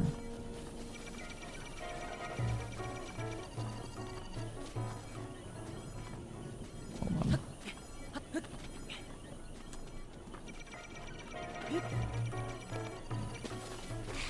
on. Oh, hello.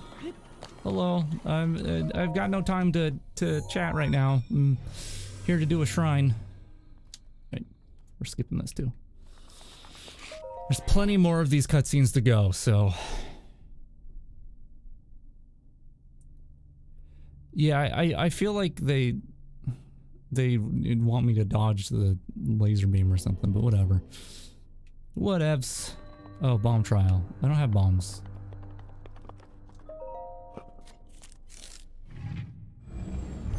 Do I have bombs now? Or maybe what I was supposed to go around. Who knows?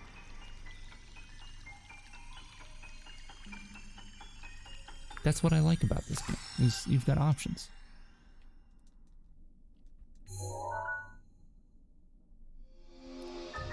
You got some bops. Love my bops.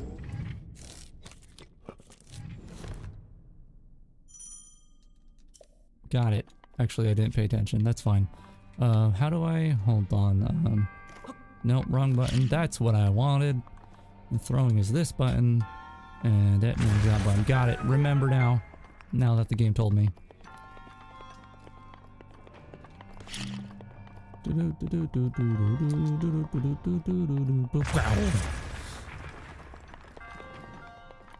You got a chest. Oh wait, that's not the tone. You can throw the weapon. Why would you want me to throw the weapon in my hand? Wow. I'm gonna get myself killed with these one day. Potentially today. Okay, maybe I want my square bomb. My square bomb.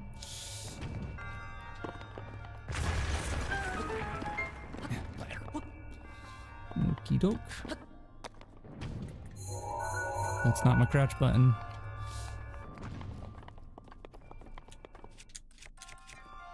Alrighty. What a fun game. I think this stuff's really cool. No, over here. Get on down there. Pow!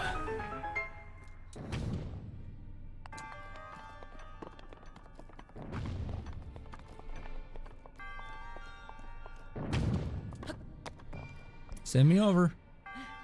Whee! It's a good thing they don't give you fall damage for that. Amber. Nice jump. Really did it. Where am I supposed to be putting this ball? Probably behind that place that, probably up there, maybe. Maybe. Oh, maybe I want to put it on this so it flies over.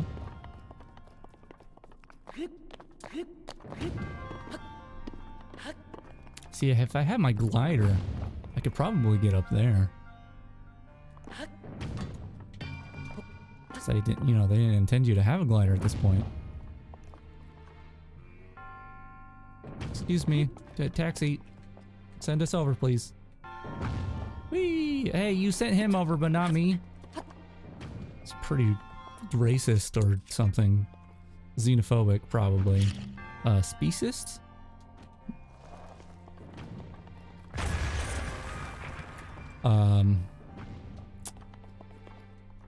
Wait, where's the ball go? I did something wrong. This is not where the ball goes. Ball? Ball, where you gotta go, buddy? Where's your home ball?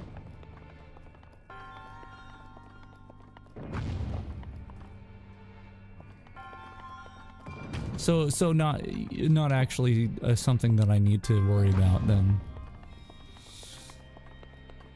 Only something that would affect returning players, not new players. That makes sense.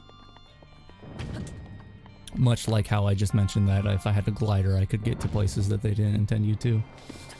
I'm taking the ball with me anyway because I love ball. Ball is friend.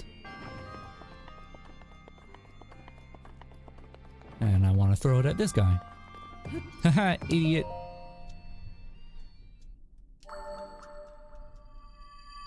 This is a really cool animation, by the way. Just the style of this game is phenomenal. Ball is French shaped. You're very right about that. It's the rounded cube from Portal. This one tooth, this one bokoblin tooth is really getting in the way of my eye here. I could just change the angle, but Oh, no, wrong button. Throw. No, that's a drop. That's okay.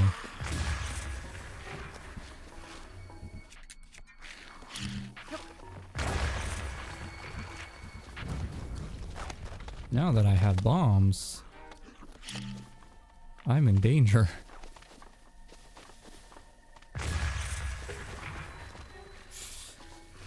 Because I can't be trusted with explosives. Alright, got me an arm. I'm surprised my inventory's not full yet. I feel like I've been picking up a lot of things. Is that a shield? Boko shield! Oh, okay. See? There it is. I can't carry anymore. Alright, what don't I want? I could get rid of a tree branch. It's probably the thing to get rid of.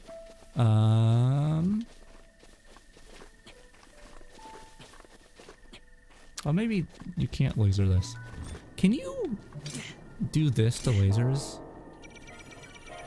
We're gonna find out. I might die here. Well, my shield broke, but it protected me. You know what? That was a good learning experience.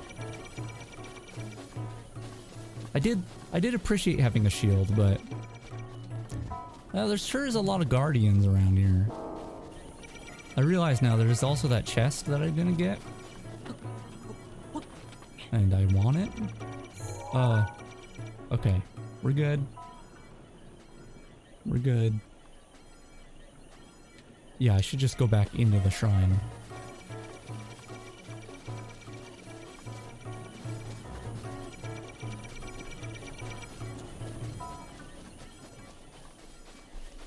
Give me that chest. Give me that chest. Wrong button. Let go of it. A Nintendo Switch shirt? Now that's what I'm talking about. I look like I work at Target.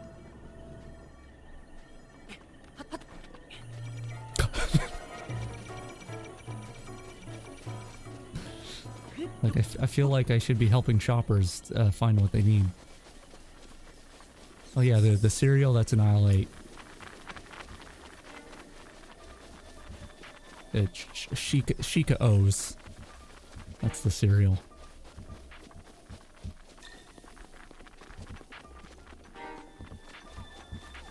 Oops, all bokoblins. Uh-oh. Uh-oh. Uh-oh.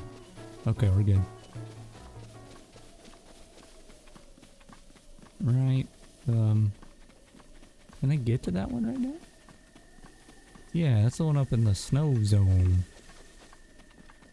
Oh hey, that's the hut over there, and that's Grandpa's hut. It's really hot in my room.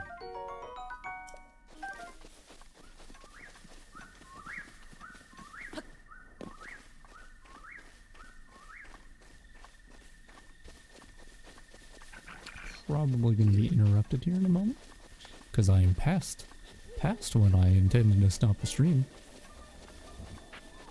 So just know if I very suddenly go quiet, that's why.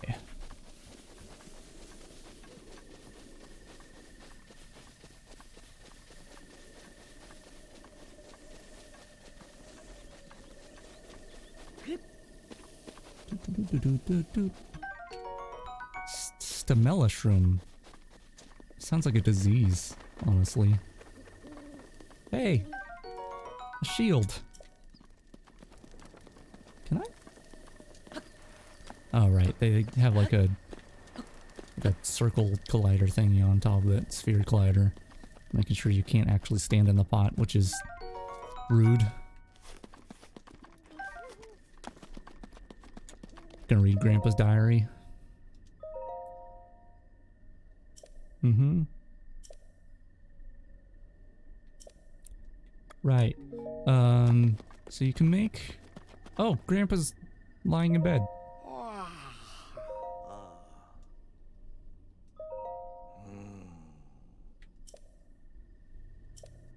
There's a fire outside if you're looking to pass the time. I mean, this is the guy who saw me light a stuff on fire immediately after discovering it, so I guess that's fair. Yeah, I'm trying to remember how the cooking works in this. So I should be able to put, like, peppers and something in the pot to make a warm thing. Cook it with monster parts for speed boosting elixir. Okay.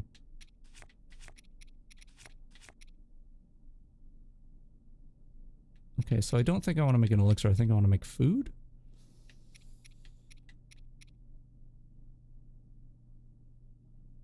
No, that's elixir. Hold on. So I need like fish or something?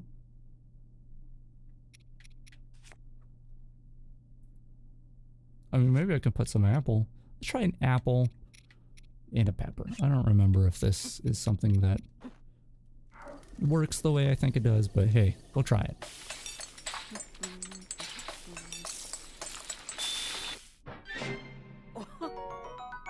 Nice. Okay. I don't know if baked apple will work. I almost just tried to press the button that in Hitman like gives you like the super— Whoa, that's a big barrel. I did not mean to pick that up. He's running away because the barrel started moving. I wanted to pick this up. Oh, I can't hold anymore. Well, I guess we can get rid of a club.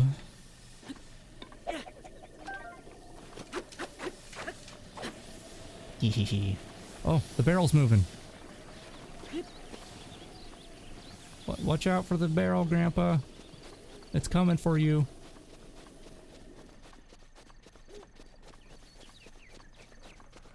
That was a close one, Grandpa. I want apple. Okay. It really bothers— so this is the first place that when I first played this, I think it's probably intended that this is one of the first places that you learn to chop down trees. But this is what I did. I did it with this tree, but I went over here. I'm like, okay, I know I can make it go across the ridge. So I went over here knowing, you know, generally speaking, how trees fall down. You make them fall by cutting the side you want them to fall on. And I'm like, okay, I'm so smart. And it doesn't work that way. You have to cut it from the opposite side. Anyway, I want to make a dish. Another dish of apple and pepper. I don't want to pass time by the fire. I want to cook things in the fire, thank you. If I could hold this and this and throw it on in there.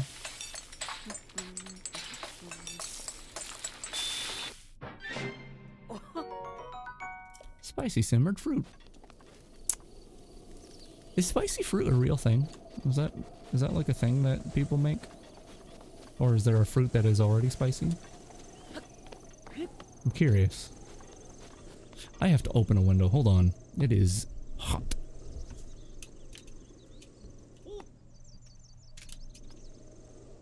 I am struggling to just get my headset off. There we go.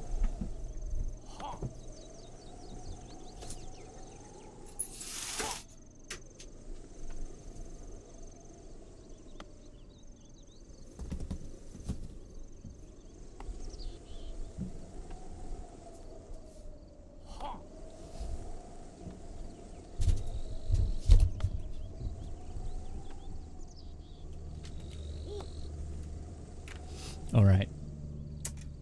Windows open. Should probably take my hoodie off, but you know what? The hoodie is a way of life, so no, let's not magnesis the tree.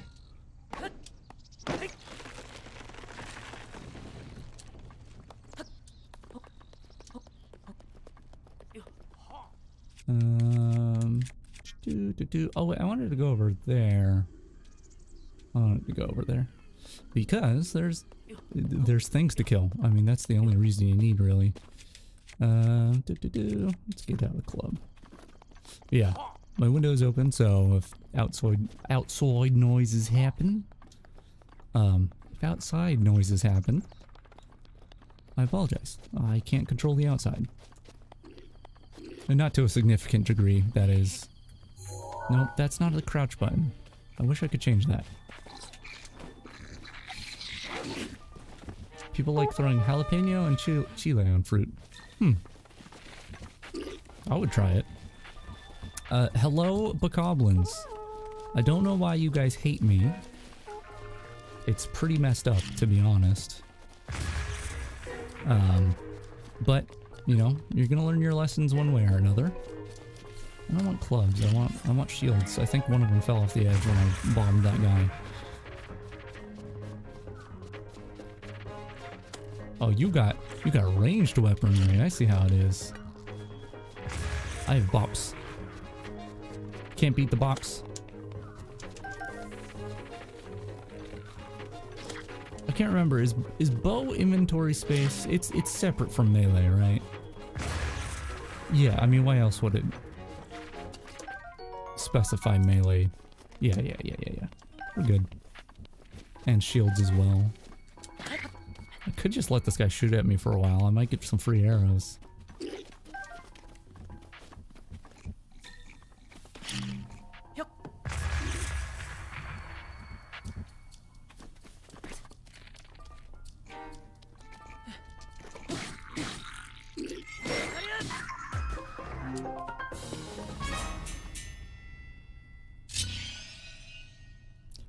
Yeah, I mean, I like to try new things.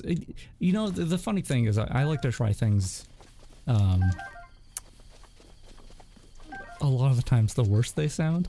I mean, not like anything like truly disgusting, but there's like the aloe drinks, the aloe beverages, that I tried once that I was like, that sounds disgusting. And you know what? It tasted like malt. I've heard people who really like them, so maybe the brand I got was just not great. Yeah. Hope there's nothing important in these boxes.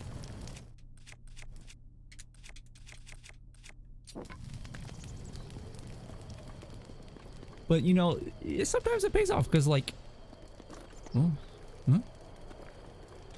Oh, I created an updraft. Flying apples. What was I saying? Many moons ago, I was in a Target and saw a package of watermelon Oreos, and all I could think was like, that sounds like the worst thing I've ever heard. I have to try it. And let me tell you, those were the best Oreos that I have ever had. Like, extremely, like, I miss those Oreos because you know what? Many other people had the same reaction I did, in the sense that they were like, oh, that sounds bad, let's not try it. And that was problematic because they were very good.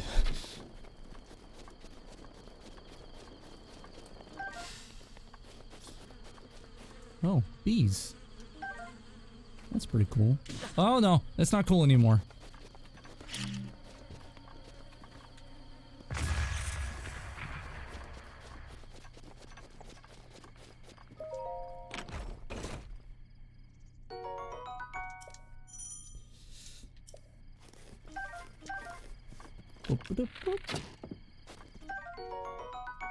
Neat. Just a nice game. It's just a nice game. Very enjoyable. Okay. Oh, arrow. Up the mountain. You know, I bet I could eat some cooked apples. Oh, he's still working on that tree, huh? Do you need help?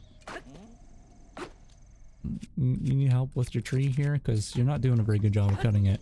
Are you cool now? What are you doing?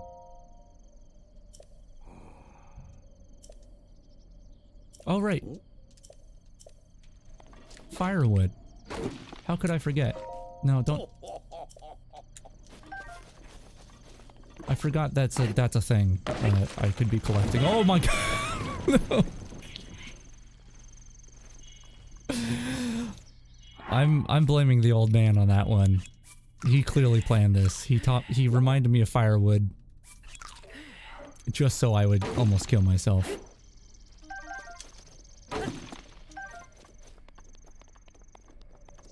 Can't believe he did that. It's 100% his fault and no one else's. I wonder if I should take the Korok leaf. It could be handy. And whatever. If I need one later, I'll find one. Who cut the tree down? He did most of the work on the other tree. So it's pretty much the same thing. So it was him. Bye. Why did they even give you weapons in this game when they give you bombs? I mean, it seems a little excessive to also have weapons, but whatever. I should pick this up so I learn. Oh, you know what? I don't have a camera yet, do I? I forgot about the picture taking. I'm not going to pick up things that I don't need until I have the camera, because then I know that if it's question marks... Oh, I was waiting for the bomb to detonate. That's not how it works. Because if it's question marks, I'll know that I need to take a picture of it. I don't remember where you get the camera, though. If it just happens at the end of the shrines, I probably shouldn't have jumped there. This is going to be difficult for me, or rather possible. Maybe if I go up this way. Man, the first time I played this game, and I realized that you could climb diagonally. It's not like video games haven't done that before, but I've played a lot of Ocarina of Time where it's like very, very rigid in the places that you can climb. And so the fact that I could like go like this was like mind-blowing. Like what? More than like 2 different directions? Oh, I thought I could stop here. Can I? Oof. Okay.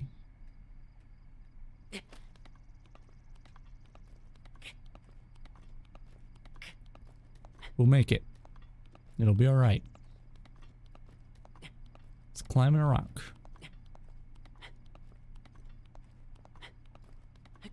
It's no problem. Wait, where's the shrine we need? Is it up there?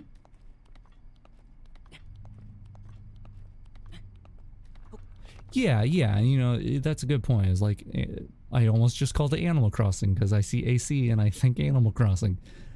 You know, Assassin's Creed New Leaf has like, yeah, like very very free climbing in the sense that you can climb on a lot of things, but the yeah, it's guided, as you said. It's not like crawl anywhere on this wall. It's like, well, you can see a ledge and you can get to it from this other ledge, but you can't just Spider-Man your way around. That reminds me, I have this Spider-Man PS4 game and I played a few hours of it, but I never returned to it, but I was having a good time with it. That might be a fun one to stream as well. Animal Crossing Black Flag. I actually own that one, and have heard very good things about it, but I haven't played it. I think it was gifted to me a long time ago, you know, when it was fairly new, but my computer at the time couldn't run it, so that might be one that is worth going back to. You know, crossing animals on the sea and all that.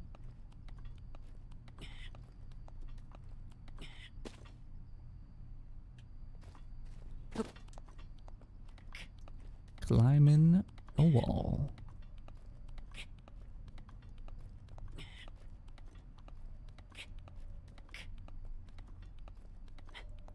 I played a little bit of 1, and at the time 1 was really, really cool. I never finished it. I rented the game and got who knows how far into it. But I thought, this is a really cool game, but I never finished it. Oh, this is where I get my timey-wimey powers. Yeah. I enjoyed it. The first one. Thought it was cool. It was a new concept. That game was originally, if you don't know, supposed to be a Prince of Persia game, and they ended up making it its own IP. But it had the same vibe, and so that was really cool. And then I think I played 2 and really enjoyed it. I played all the way through 2. I think I may have even 100%ed it. Wait, hold on. Do I have to grab my powers from somewhere? Yeah, okay. I was like, how do I do this? But yeah, really enjoyed 2, and I don't know if I really played anything past that. I began to have a very big distaste for the series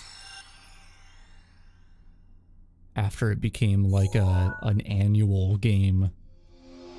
Oh wait, do I have the amiibo power right now? I'll have to check once I'm outside, because I want to tap my amiibo before I finish here. I do have amiibo power.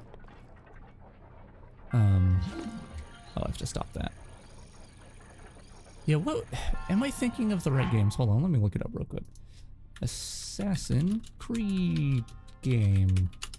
Definitely had no plurals in that.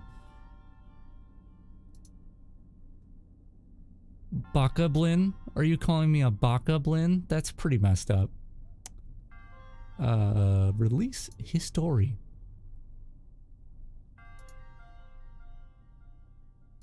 Am I thinking of the wrong game? No, I think I'm thinking of the right way. 2 is the one where you play as Ezio, right? Is that correct? Because that's the one I played all the way through.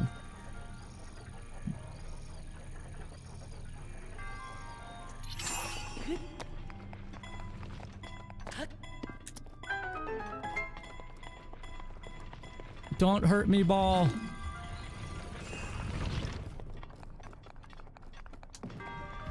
Oh, I didn't realize that. I did not realize that there was more where you played as him. See, the thing that really bothered me at the... Okay. Oh man, I just did that with my body.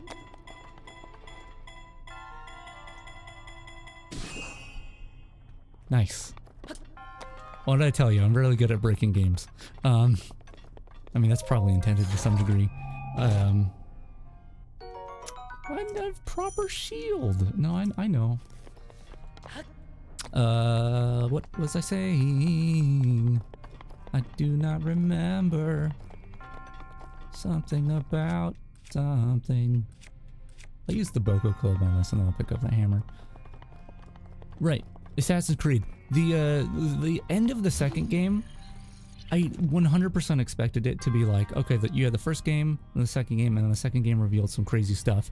And then the way they ended the second game made me think that you were then going to be playing as the main character in the modern era and become an assassin, and I loved that idea.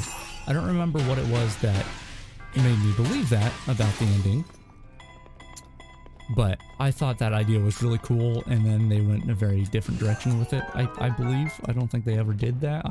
Maybe I'm wrong.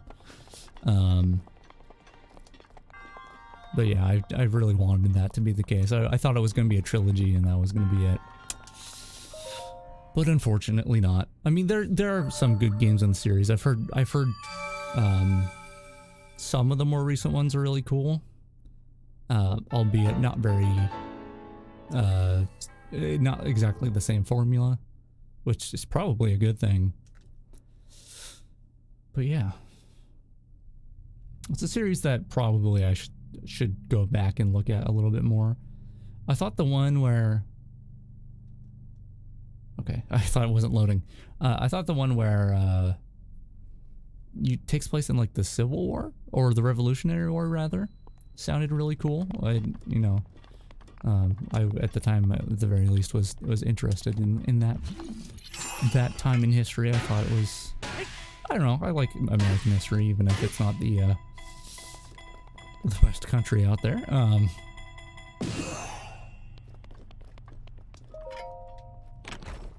But I heard that one wasn't very good.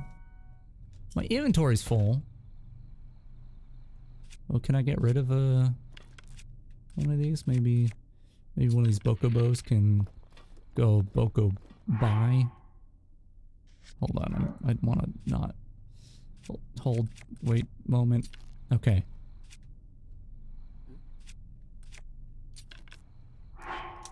Inventory. Sure, I'll save. I didn't mean to press that button. I'm telling you, it's gonna take me like multiple days of playing this game to get used to the controls. I don't know what it is. The controls are not bad in this game. I guess it's just a little bit different than most things that I've played. Like, not a lot different, just a little, and that's enough to make a difference. Okay, amiibo. So I want to see, I can't remember if this amiibo works.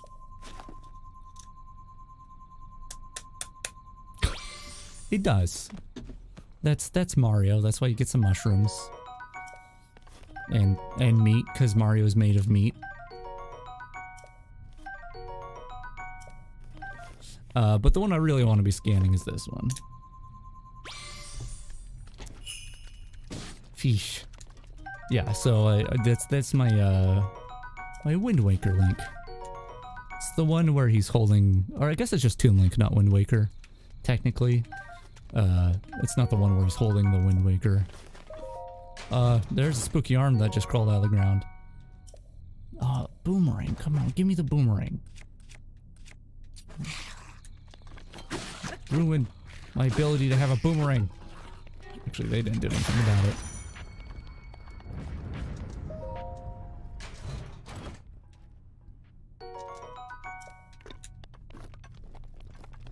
I don't have the camera right. Okay. Just wanted to be sure. Alright.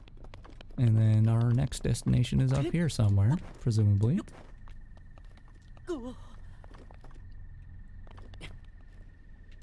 Probably climb up that way.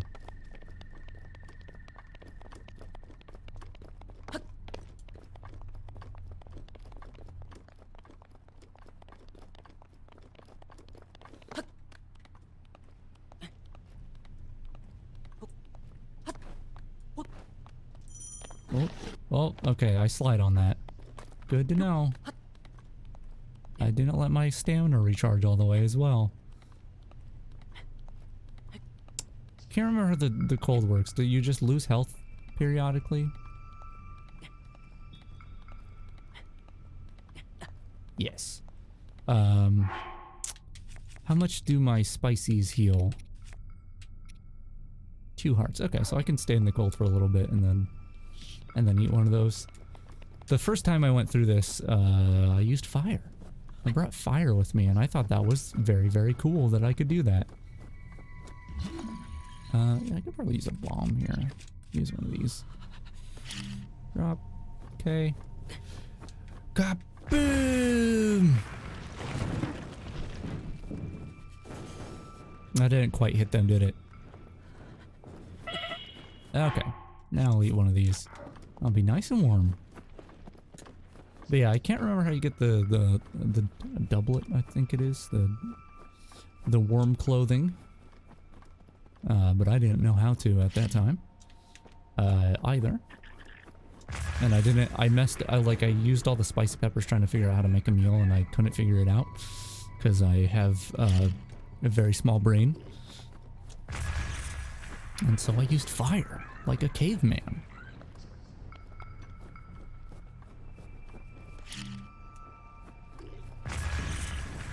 Watch out for rocks. Should have listened.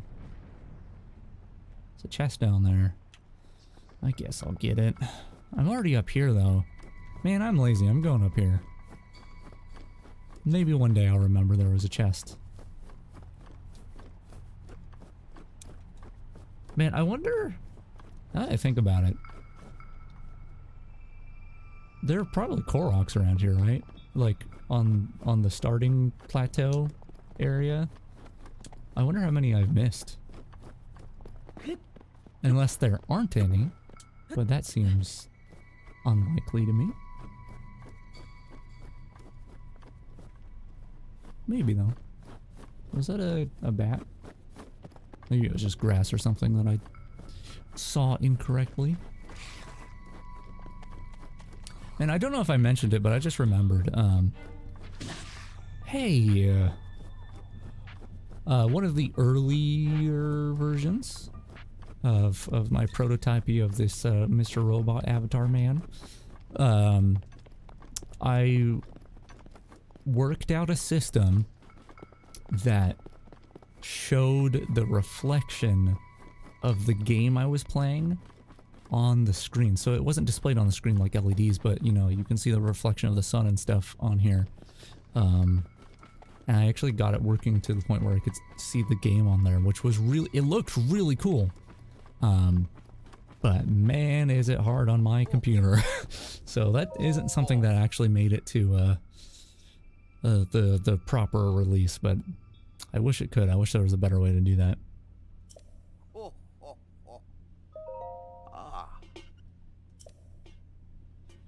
Use your scope to look for shrines. Okie doke. Alright, he gives you one. I've got this nice Nintendo Switch shirt on. Okay, I don't know if I have that one marked. I might. But now I definitely have it marked. And I have that marked, okay. A lot of towers. I guess I might as well mark some more. Come on. Come on. Ah, good enough. Okay, so this... Oh, I already had that one.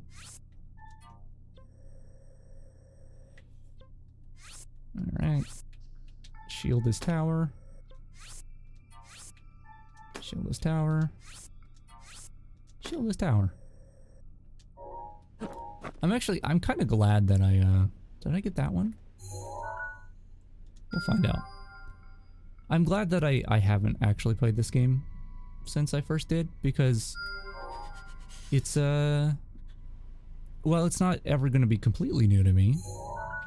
It's fairly fresh. Like, I don't remember a whole lot. And I think that's really, really cool. Because that means that I'm properly exploring again. Like, I generally know where some things are. Okay, I'll put on your dang worm shirt. It doesn't have a Nintendo Switch logo on it, Grandpa, but whatever. You don't know what fashion is these days. Anyway, yeah, like a big part of the appeal of this game is the exploration aspect of it. So wow, once again, I know the general locations of a lot of things. I don't know it like all of that in like a detailed manner, so I'm still exploring, and that's cool. Yeah, Nintendo isn't known for its warmth towards your body, I guess. Weird sentence. Oh, you'll learn the freezy power in the cold place? I didn't even put those together last time. That makes sense. The other ones don't make as much sense, though,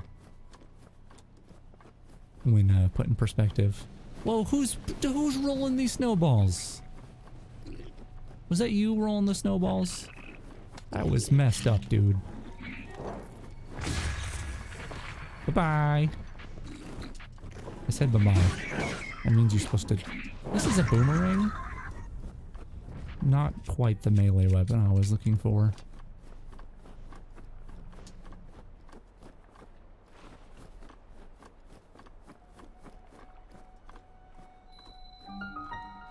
Boop-a-boop-boop. Catamoot. I wonder if they just made a random name generator for the shrines, or if they have like any sort of proper reasoning behind them. At least the majority of them.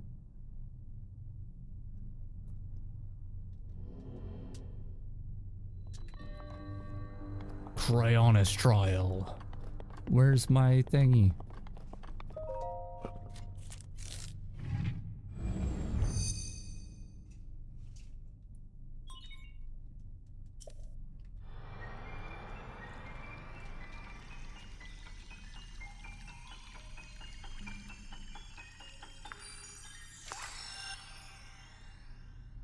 I don't think I ever realized until literally now. I've heard this hundreds of times, that sound effect. That's basically the same as the da-na-na-na-na-na-na, like you're opening a chest thing. Maybe I did realize before and I just forgot. I hope that's the case, because feeling pretty dumb otherwise. Okay. This is a room. And this is my freezy power.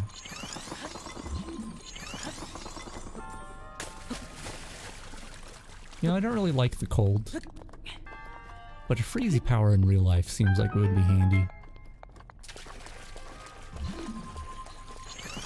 I don't really know what for. But, uh-oh. It's a guy. Whoa, whoa, whoa, you're not allowed to move and then shoot. That's cheating.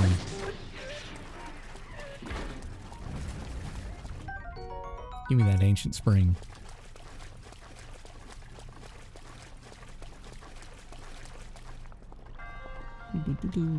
Do.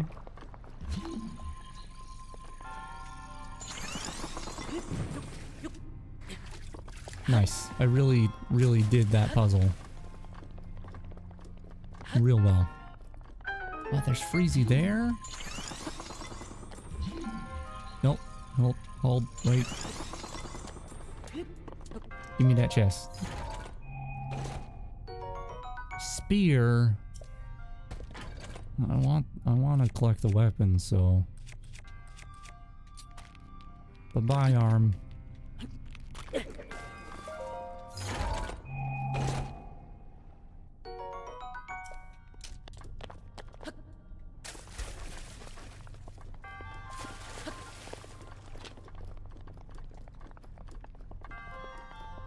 I guess I never tested it out, but I don't know if it marks off that you completed a shrine like all the way if you don't actually obtain the item from the chest. But maybe just opening it at once is enough.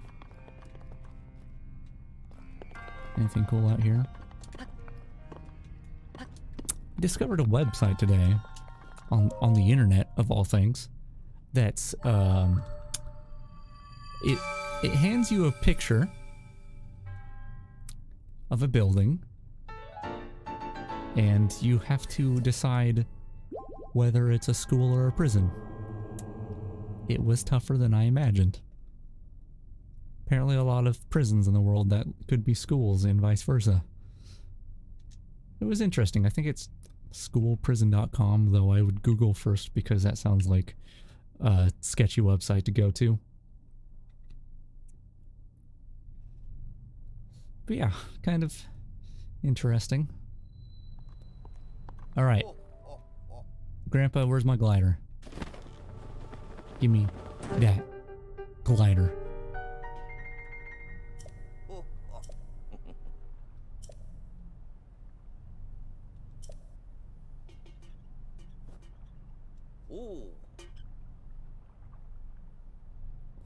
Imagine an X on your map with 4 shrines as the endpoints. Find the spot where those lines intersect. Okay. Whoa. Grandpa just disappeared. Alrighty, where the 4 lines intersect. Where could that be? Where the 4 lines... 4 lines? 2 lines? There's 4 shrines, but each line segment technically has 2 points.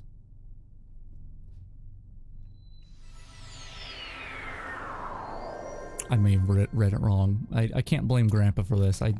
My reading comprehension is very low. I'm gonna wear my Nintendo Switch shirt again, thank you. How will people know to ask me for help locating items in the store if I'm not wearing my uniform?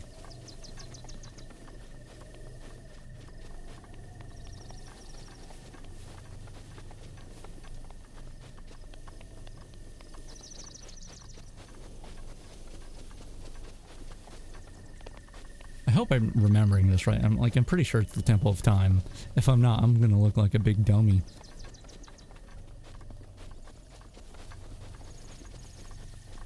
Grandpa, are you gonna give me a camera? I don't remember where I get the camera from. Is it from, Pura?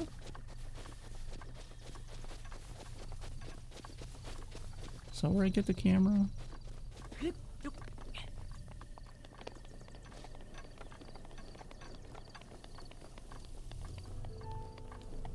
If it is, that will probably be the first destination. It's Pura? Okay. Well, it's good anyway, because... That's right, because you take a picture of her.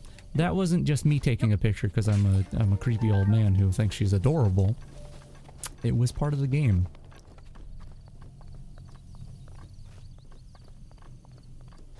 Hello, big lady. I'm going with stamina. I don't need health. No one needs health. Need that stamina.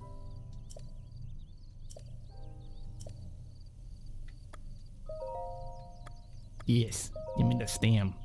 Give me that stam. Now, if I were playing like master mode, which I may do one day, probably go with heart containers. Ah, look at that. Look at that extra stamina. Yes. Good. Grandpa? Is that you? I saw you explode.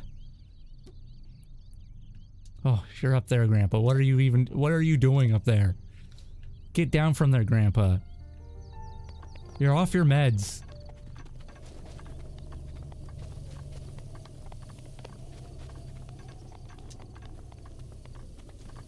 Give him them springs. Gotta scavenge for parts.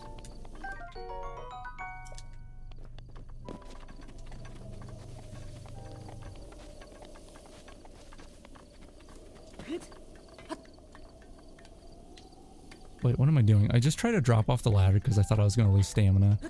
But then I realized it's a ladder and I can regain stamina. That was really close though. I think you might still fall off the ladder if you run out of stamina. I might be wrong about that, but...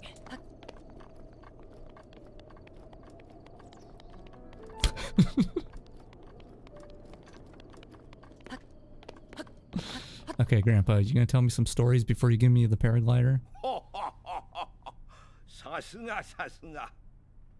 Same. わしの本当の姿を見せるとするかの。我が名はロームボス・フォレームス・ハイラル。ロームボス・フォレームス。この地にあった国ハイラル。ハイラル。その最後の王だ。God, he's got a really nice voice. I love it. Could listen to Grandpa all day. Oh my goodness. What'd you do with my grandpa? Give me my grandpa back, Santa Claus. 大厄災によって滅んだと言うたな。わしはその時に命を失い、今や魂だけの存在となってしまった。記憶の確かでないお主に全てを語れば混乱する。そう考え、わしは仮の姿をとっていたのだ。I like his crown. 今こそ話そう。I should have tried to find that. I mean, I like the bokoblin head. 何があったのか。But the crown would have been a good choice. The other potential option was a bokoblin mask. Not bokoblin, I did that. Korok mask. I ガ didn't ノ do ン that は though. 伝説や研ぎ話に現れるものとして語り継がれてきた。だがある時、 Grandpa, what does this have to do with the 王国の paraglider? 占い師が一つの予言を告げたのだ。大地に厄災ガノン復活の兆しあり。だがガノンに抗する力もまた大地に眠る。我らは予言に従って発掘を行った。その結果、陶器祖先の手により作られた遺物がいくつも発見された。人が操る獣をかたどった4体の巨大遺物。 I should play this in like French or something next time I play it. 自らの意志で敵と Thinking way ahead of time, か but らく you り know, の兵士ガ be ー fun. それらは我が国で長きにわたり語られてきた伝説と見事に符合してい You る。 know, the funny thing about my copy of the game, I don't have the case nearby, but I believe it's at least bilingual. It has English and Spanish on it. It might have some French or something on it as well. I can't remember. But it's funny because when I mentioned that to a friend that lives in Mexico, he was like, my copy of the game is only English. Like, why do you have one that has the language of my country on it and I don't? 特に優れた能力を持つ4人を選び出し、真珠を操る任につけ。 Oh, Grandpa, sorry, you were still telling a story. Sorry. That's a big guy over there on the right. Was that Mifa? Was that Mifa right there? I like Mifa. 厄災は封印できるはずだった。だが、狡猾なガノンは我らの想像を超える策を持って復活したのだ。 Man, the visuals of this game are just so incredible.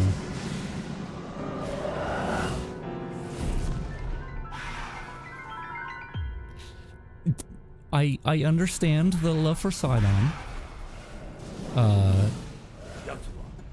He is pleasant to be around. However, I do not feel the same way about him as a lot of people seem to, due to the fact that I am a straight male. But I can see where you're coming from.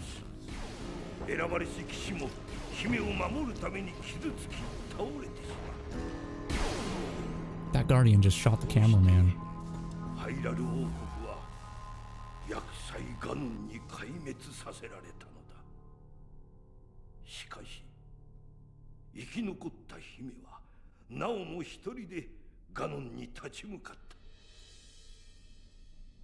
I'm really curious as to what the next Zelda game's gonna be, because it takes place seemingly after this one. I do appreciate his attitude for sure. But yeah, like I would really love to see this story continued with whatever you want to call it, like the Twilight Realm or Low Rule, Dark World. What do they call it in A Link to the Past? But we have multiple games where there's basically a inverse Hyrule, if you will. And I want to see that in a game like this. I don't know if they're going to do that, but it would be really cool.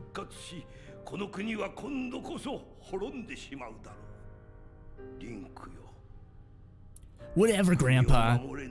I just want my paraglider so I can play some video games. I need to get to GameStop.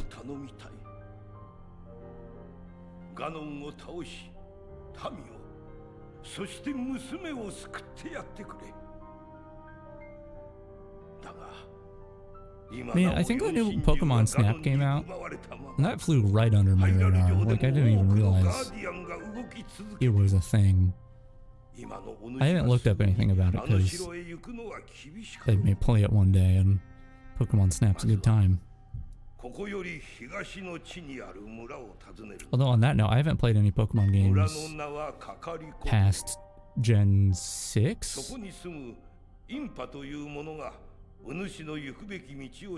I think I've watched like maybe 15, 30 seconds of the new Pokemon Snap, and I was like, this is enough to know that I would like to play this fresh.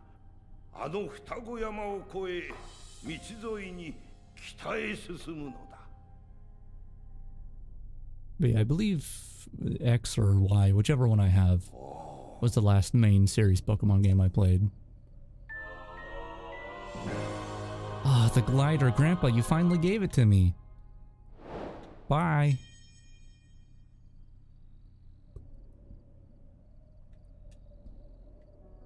I would really like to play through all the Pokemon games and collect the National Dex, or the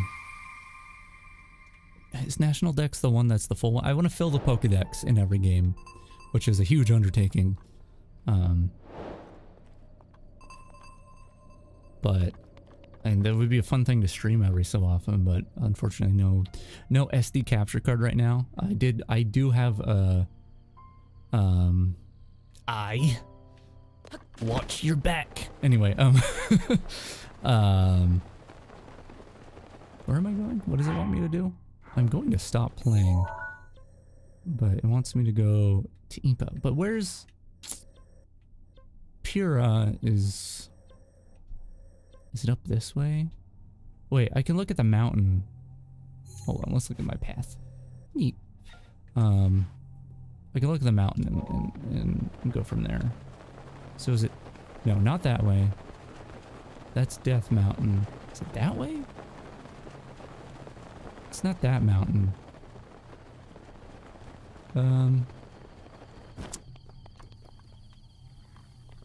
Anyway.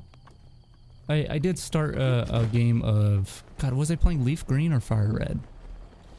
One of the Gen 3 remakes of Gen 1. And... I'm at the spooky ghost tower at the moment. But I stopped playing that. It was like months ago that I got there. I was focused on EV training. I think one of my starters? I can't remember. I was EV training a Pokemon as soon as possible, just so I can like cruise through the game. Just collecting arrows. Don't mind me.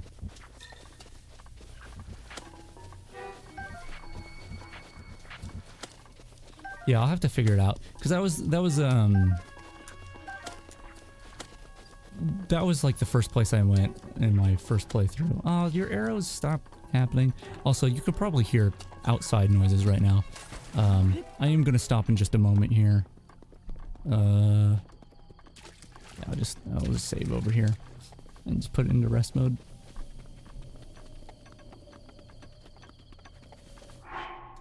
But yeah. Nope, that's not how you save. Right, and we'll put into rest mode. Sleep mode is what they call it. That didn't work. There we go. Cool.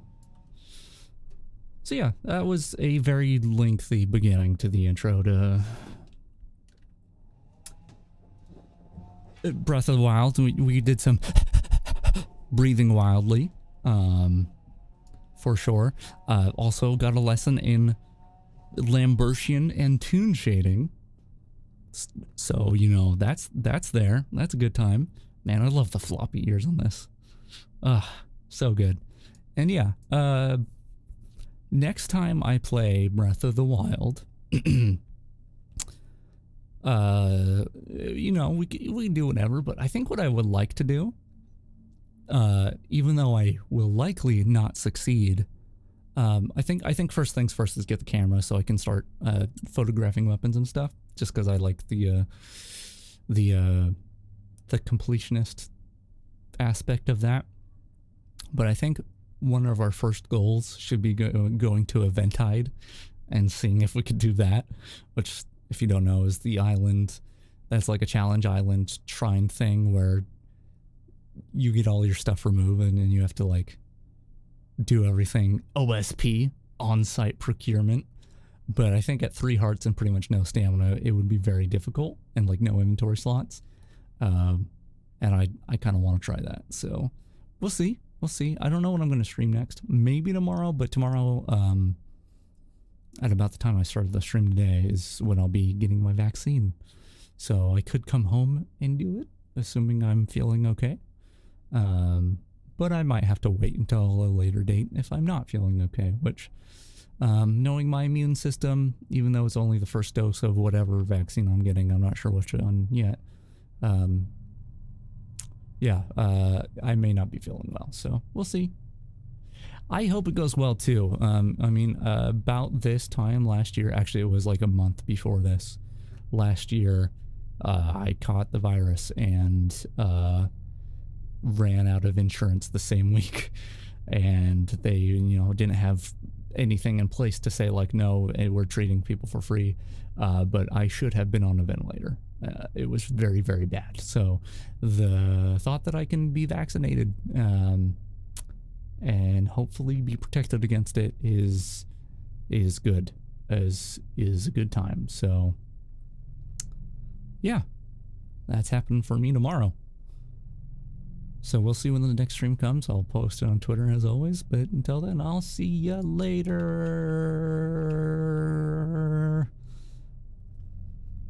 Bye-bye. Thanks for hanging out.